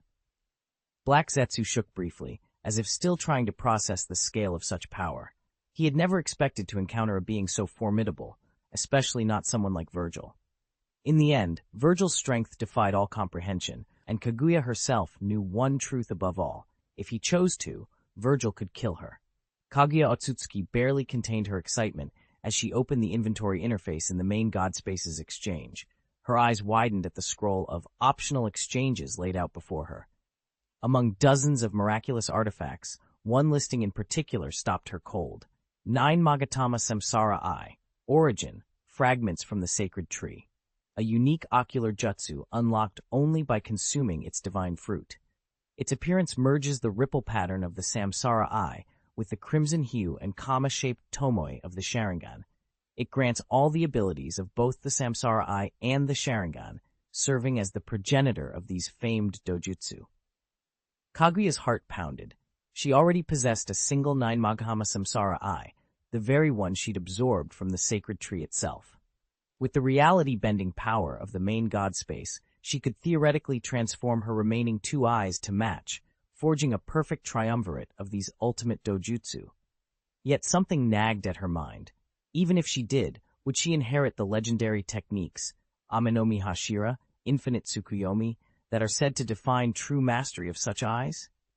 Or would they simply be hollow shells, dazzling in form but lacking their fabled powers? Beyond the 9 Magatama Samsara Eye, the interface also hinted at equally potent but even more elusive artifacts. The Pure Eye she had heard whispers of in ancient scrolls, and now, freshly catalogued, the enigmatic Reincarnation Eye. Each promised abilities beyond earthly comprehension. Kaguya knew she stood on the threshold of godlike power, if only she could decide which eyes to claim first. Chapter 980, Strange. In the divine expanse of the God Realm, Kaguya Otsutsuki's eyes gleamed with an otherworldly light, as if they could unravel every secret of existence. She drifted through the boundless space, surveying an astonishing array of dojutsu suspended like constellations.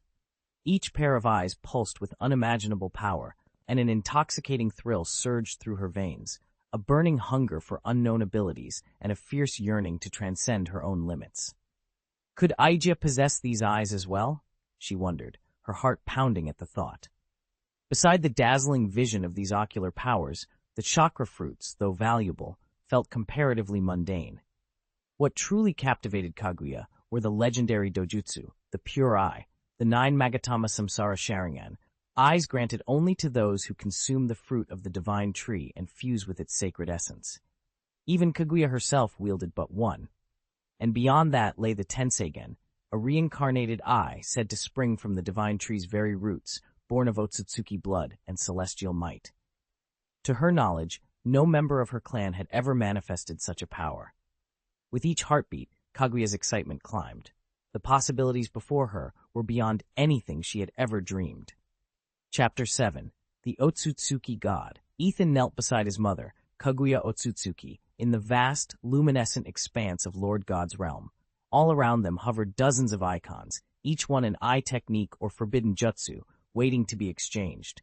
Ethan's pulse raced as he studied the floating symbols. "Mother," he whispered, excitement bright in his eyes, "if we could trade for all of these eye powers, we'd never have to worry about Raditz again." Kaguya's dark hair shimmered like ink drifting through water. Only days earlier, Raditz, a fearsome warrior from a distant planet, had nearly shattered her defenses. The memory of his ruthless strength still lingered. Yet here, in this God space, fear gave way to possibility. "This place truly is extraordinary," Kaguya said, her voice low. "Endless treasures at our fingertips." Ethan nodded. The very thought of surpassing Raditz filled him with exhilaration. No more running, no more hiding. Their path to unrivaled power lay before them. Suddenly, Kaguya's lavender eyes narrowed. One icon, set apart from the rest, glowed with a soft, divine light. Otsutsuki God. "The God of the Otsutsuki," Kaguya breathed, stepping closer.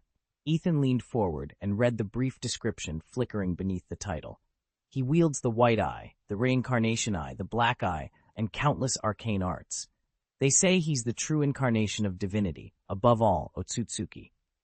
Legends of this supreme being had surfaced in the hollow comics chronicling Boruto's journeys. Few had ever claimed to see him. Fewer still lived to tell the tale. "He can be redeemed," Ethan said, voice hushed with awe. "We could trade for him. Imagine, Mother. No barrier, no enemy, not even Raditz could stand in our way." Kaguya's pulse quickened. The lingering dread of Raditz's assault evaporated, replaced by a hunger for ultimate dominance. She extended a pale hand, chakra swirling around her fingertips as she reached for the goddess-glowing icon. "Then it is decided," she murmured. "We will claim the Otsutsuki God." Behind them, the realm pulsed in response, acknowledging their will. Ahead lay the promise of unparalleled power, and neither mother nor son would hesitate to seize it. Ethan had spent millennia consuming chakra fruits and endlessly reincarnating to escape death's grip. At last, he transcended his mortal form and evolved into a god. Then, in a single, monumental decision, he relinquished that divine body and drifted beyond his own dimension. When Otsutsuki Kuya finished reading about his departure, her eyes blazed with excitement. She could already taste the power that lay within her grasp, the chance to rise above every other being in the universe and bend all destinies to her will. "So," she breathed, clenching her fists, "when do we begin our mission?" Kaguya whirled toward Virgil, anticipation sharpening her voice. He shrugged, looking more wary than eager. "I don't know," he admitted. He'd barely survived his first and only foray into the mission world. Even Boros, a powerhouse whose strength rivaled his own, had fallen there. Virgil gave Kaguya a pointed look. "Trust me, this isn't a walk in the park." She bristled at his caution, but he understood her ambitions all too well. He had once shared her dream of harnessing Father Sparta's might and Brother Dante's skills through the Lord God space exchange, of shattering every limit and ascending to a whole new plane of power. Who needed demons when they could wield the ultimate divine force? Yet Virgil's own mission had taught him a harsh lesson. The labyrinthine realms of the main god's space were more perilous than any battlefield. Raw strength alone wouldn't carry them through the horrors that awaited. Kaguya's excitement flickered for an instant, replaced by a calculating gleam. Whatever dangers lay ahead, she would face them and seize the godhood that Ethan had abandoned. Virgil's voice was low, but carried the full weight of warning. "The real test isn't our strength. It's surviving in a crisis-ridden world. Remember, every member of the last 3 boss teams died on this mission." His words landed on Kaguya like a hammer blow. She froze, wide-eyed, a flicker of unease crossing her features. "Mother, there's no need to worry," she said, forcing a calm smile. "We're immortal." Black Zetsu moved to her side, offering support. "The Eye Clan knows exactly what she can do," he added quietly. Kaguya inclined her head, but her gaze remained distant. Immortality isn't the failsafe you think it is, she replied. In Virgil's own world, the demon emperor Mendes is immortal, yet he was torn to pieces by his father. Healing from wounds is one thing, enduring a relentless assault in an entirely alien universe is another. Each world follows its own rules and power structures.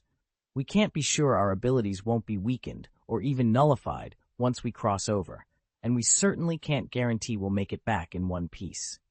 Therefore, we must be fully prepared to survive in this primary god realm. Once Virgil returned, he immediately dove back into the archives. Unfortunately, the world data the boss team could access belonged only to other people. Any records left behind by former boss team members had been purged upon their deaths. When Virgil brought this up to Kaguya Otsutsuki, it quickly became clear she'd encountered the same gap in her records. Ethan watched their exchange with a satisfied grin. Virgil's deft maneuver had successfully misled Kaguya, and Ethan was eager to see future recruits fall into the same trap, oblivious to the truth. Of course, not every new boss would be so easily duped. Some would awaken bristling with arrogance, lashing out at anyone in their path, and demanding Ethan reveal every secret, or else they'd kill him on the spot. Those volatile types, he decided, would require extra scrutiny before earning a place on the boss team. Chapter 1. A Game of Time. Ethan lounged beneath the bright sun, idly watching his latest playthings, the BOSS squad, go through their routines. To him, they were nothing more than a diversion, a way to kill time between real assignments. In fact, he could speed up or slow down their timeline at will, isolating them in a separate temporal bubble whenever he grew bored of the world's endless predictability. Now that he'd wrapped up his latest experiment, he felt a familiar surge of power deepen within him. It was time to move on. With a thought, he shifted his focus back to the Marvel Universe. Down on Earth, the Illuminati had ruled unchallenged for years. Under their watchful eye, humanity had not only accepted their new order, but had also pushed outward, establishing thriving colonies on Mars and the Moon. Ethan hovered in orbit, surprised that the Ancient One, former Sorcerer Supreme, had never attempted to reset reality to its original state. Had she lost the power? Or had she judged this new world stable enough to stand on its own? He peered through the shimmering portal into the planet below. The cities gleamed with repurposed alien technology, and in the skies, intercontinental shuttles wove between geostationary platforms. Progress, yes, but at what cost to freedom? Before he could decide on his next move, a familiar silhouette caught his eye, the new Sorcerer Supreme, cloaked in a shimmering blue mantle. During the catastrophic Saiyan invasion, Dr. Stephen Strange had been struck by a cascade of falling debris, blasted rock that shattered both his hands.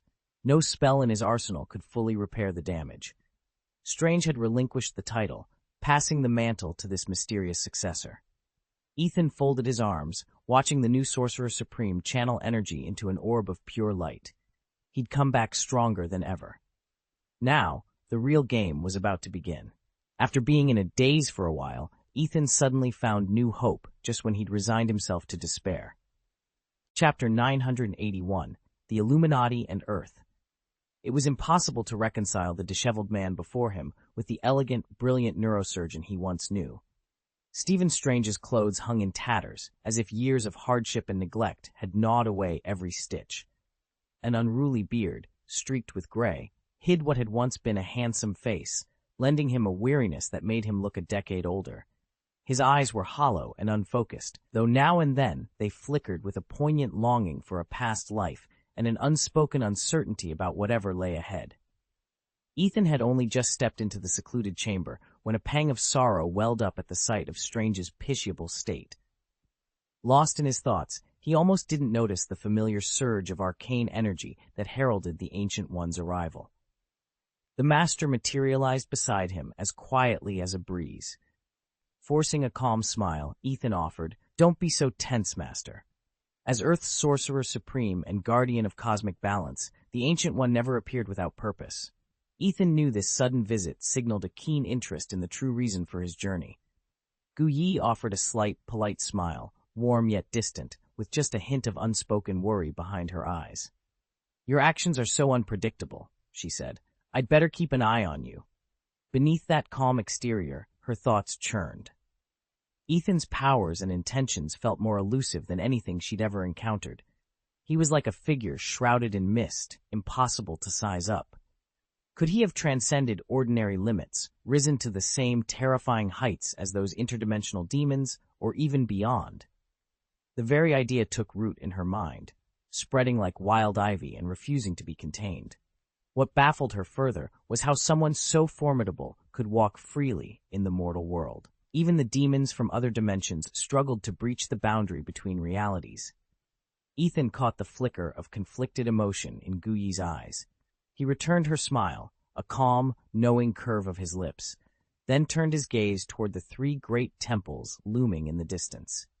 Ethan paused at the threshold of the Ancient One's sanctum, watching Scarlet Witch, Wanda Maximoff, hover amid a swirling maelstrom of scarlet and gold light. The raw strands of chaos magic bent and twisted around her, each flicker of power guided by the Ancient One's ancient incantations. "You're training Wanda already? Seriously?" Ethan called out, half in astonishment, half in teasing. Inside, the Ancient One's chant faltered for the briefest instant. She opened her eyes, weariness and resolve mingling in her gaze. "I had no choice," she said softly. "With the Saiyan invasion looming in the outer realms and the Mad Titan rising in the east, we cannot afford to wait. Even if Wanda's potential is limitless, I'm not convinced she'd stand a chance against Thanos without getting her started now." At the mention of Thanos, Ethan's features darkened with anticipation. He remembered well how he'd once pushed the Purple Warlord to the brink, only to learn afterward that Thanos had slipped away, recovered in the shadows, and become even more formidable. Now, as the Ancient One rallied her forces, Ethan knew the real battle was only just beginning. Ethan's victory over Thanos had been absolute, so absolute in fact, that the Titan fled in panic, reduced to little more than a drifting fragment of his former self. But Thanos did not vanish from the cosmos. Instead, he retreated into the shadows, quietly rebuilding his power, determined to return stronger than ever. According to the Ancient One, he has already reclaimed the Power Stone, and more alarmingly, discovered the Mind and Space Stones that Ethan abandoned years ago. By combining those artifacts with the spatial mastery he learned from Ethan, Thanos has transcended any previous limits. Now, the Mad Titan stands unchallenged at the pinnacle of single-universe power, and some even whisper that he's breached into the realm of the super-universal.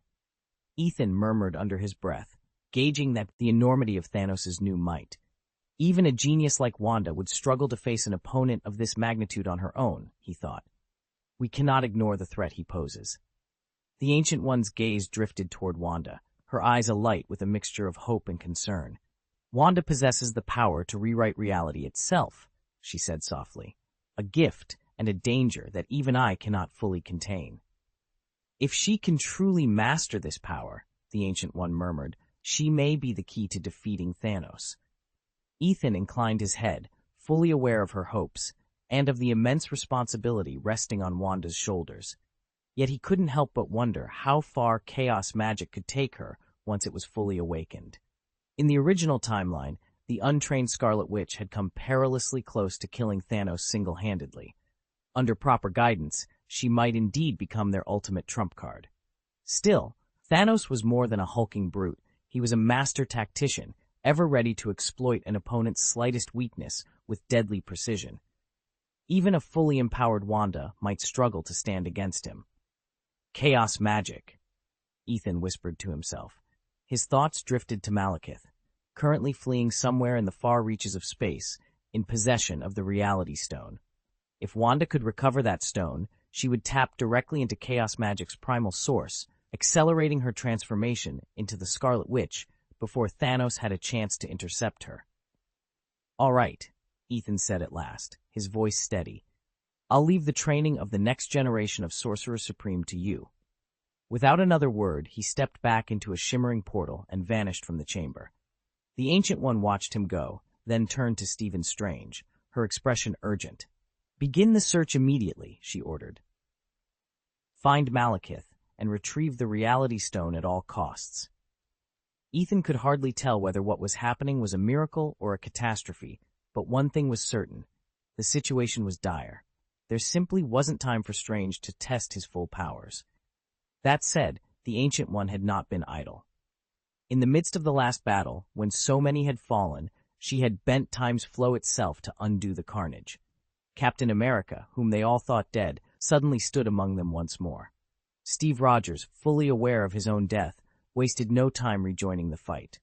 Stark and the others watched, mouths agape, as their comrade, supposedly beyond saving, was reborn and leapt back into combat. Even the Hulk had returned from what should have been a fatal blow. Yes, Vegeta's energy wave had struck him dead, or so it seemed, but under the Ancient One's unseen hand, Bruce Banner's alter ego emerged unharmed and more formidable than before. Now Ethan stood before the glass doors of the Illuminati's headquarters, marveling at how this new world kept bending reality to its will. Once inside, he nearly stumbled over the massive green form bench-pressing in the center of the training bay. "Mr. Hulk," the calm, mechanical voice of Jarvis intoned, "you have just set a new record, 1,000 kilograms." With a thunderous exhale, the Hulk racked the bar and lowered himself to the mat. 1,000 kilograms. The number echoed in Ethan's mind as he approached, stronger than ever, unbreakable, a living testament to what the Ancient One had wrought, and a powerful ally on whatever battlefield lay ahead. Ethan squared his shoulders and stepped forward. Whatever came next, they would face it together. Chapter 982, 3 Hulks and Dr. Doom. Hulk's strength was legendary, enough to shake mountains, and 1,000 kilos of dead weight would normally be as meaningless to him as a morning dewdrop. With a casual flick of his wrist, he could have propelled it skyward. Yet here he was, trapped in a sealed chamber where every sinew trembled and sweat poured down like a waterfall. A low, guttural groan escaped him each time he tried to shift his feet. It wasn't the mass itself that challenged him, but the chamber's baffling environment. Using advanced technology, the room simulated gravity 50 times greater than Earth's. Under such cruel force, an ordinary person would be flattened in an instant. No resistance, no escape. Even heroes hardened by the most punishing battles couldn't last more than a few heartbeats. The human body's limits, impressive though they may be, buckle quickly when pressed beyond endurance. Yet Hulk refused to yield. With every strained breath, he summoned the raw power that made him a living force of nature, and prepared for whatever challenge lay ahead. Long-term exposure to crushing gravity would make even steel bones feel unbearably heavy. Only Hulk can endure it, and that's solely because his physiology far exceeds anything found in nature. His muscles are so dense and powerful that they shrug off the constant strain, his organs and nervous system naturally reinforced to keep every cell alive under conditions that would cripple an ordinary being. Yet despite this, each breath and every heartbeat is still a monumental struggle. Day after day in this high-gravity chamber, Hulk's body undergoes an unprecedented metamorphosis. His muscle fibers tear and rebuild themselves, growing thicker, denser, and more resilient. It's as though every square inch of his flesh now bristles with raw power. Deep inside, his organs toughen under the relentless downforce, and his circulatory system adapts, streamlining blood flow so that even under these punishing conditions, every tissue receives the oxygen and nutrients it needs. This brutal regimen doesn't just amplify Hulk's strength, it hones his endurance and accelerates his recovery. Gone is the soft, green behemoth of old. In his place stands what the others have begun calling the Devil Hulk, a living engine of destruction whose very presence radiates relentless force. Beside him, equally drenched in sweat but unbowed, Captain Steve Rogers maintains perfect form.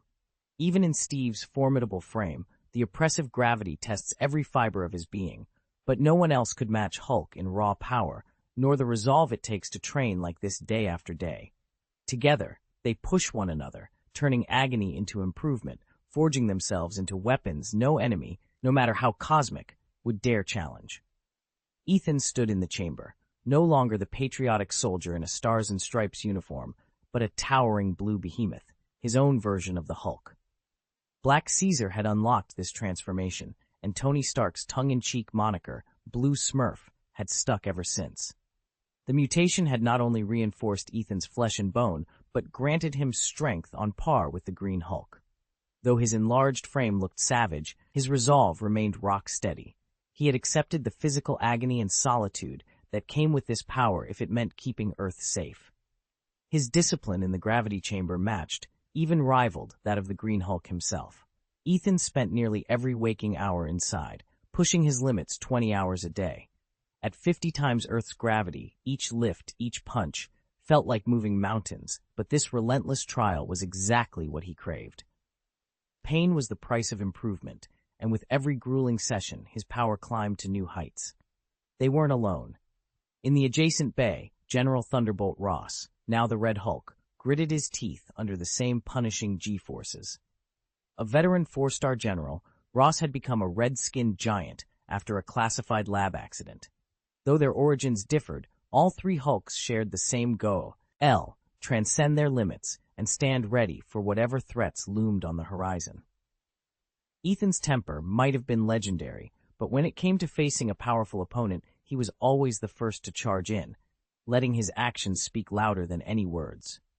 In the intense gravity chamber drills, his stamina and determination shone just as brightly.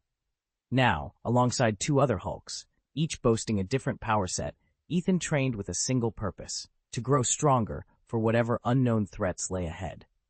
None of this progress would have been possible without the genius of Tony Stark. As the Illuminati's chief tech mind, Stark not only outfitted the team with the latest weapons and armor, but also plunged into research on alien technology to find ways to enhance their abilities. By reverse engineering Saiyan gear, he ultimately created the Combat Power Detector, a compact device capable of reading a living being's battle strength and displaying it as a clear, quantifiable value. For a scientist of Stark's caliber, turning raw power into measurable data was the kind of breakthrough that kept him up at night, in the best possible way. Ethan noticed that Saiyan battle power didn't rise in a smooth curve, but in giant leaps, huge gaps between individuals that only widened at the top. Consider the Saiyans known so far. The mysterious number 1 Saiyan, Kakarot, first appeared on Earth, yet his true power level was never recorded. All they knew was that he was significantly weaker than Raditz, the number 2 Saiyan who eventually revealed Kakarot's existence. According to Raditz, when Kakarot landed on Earth, he barely rated on the power scale.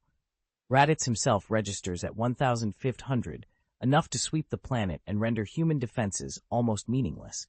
But the number 3 Saiyan, Napal, measures a staggering 4,000, more than double Raditz's strength. And then there's Vegeta, ranked 4th, whose power level of 18,000 makes him all but invincible. From these figures, Ethan concluded that Saiyan society must be a strict hierarchy in which one's combat power alone determines status and rank. Chapter 10: Breaking the 10,000 Barrier. Ethan leaned forward as Vegeta's combat readout soared past 10,000 units. Among the Saiyans, such raw power automatically placed him among the ruling elite. In theory, there might be a handful of warriors even stronger than Vegeta, but given how slowly Saiyan power grows and the brutal training they endure on planet Vegeta, anyone exceeding that threshold would be exceedingly rare. Tony Stark studied the same data and tapped his chin. If Vegeta can break 10,000, he said, eyes alight, why can't we? Turning to the assembled Illuminati, he unveiled his boldest proposal yet: raise every member's combat potential beyond that 10,000 mark. It sounded almost impossible until you remembered what this group was capable of.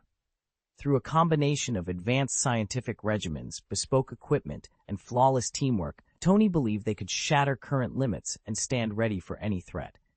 Already, Bruce Banner, struggling to keep his calm while the Hulk's raw power pulsed beneath his skin, had commenced an intense, gamma-optimized training program.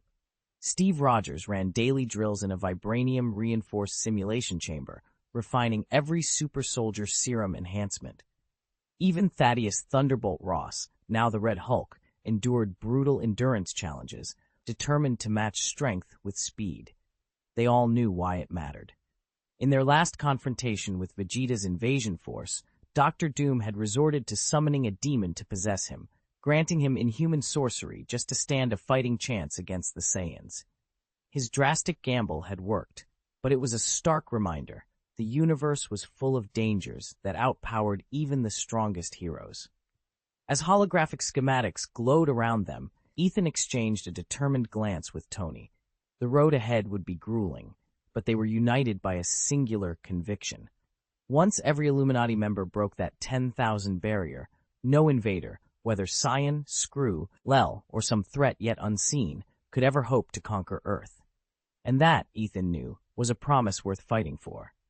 Ethan watched in disbelief as the demon he had summoned crumbled before the Saiyans' brutal onslaught and fled in terror. Doom realized that his creature had been far too feeble for the task, and vowed that next time he would call forth a far more fearsome beast.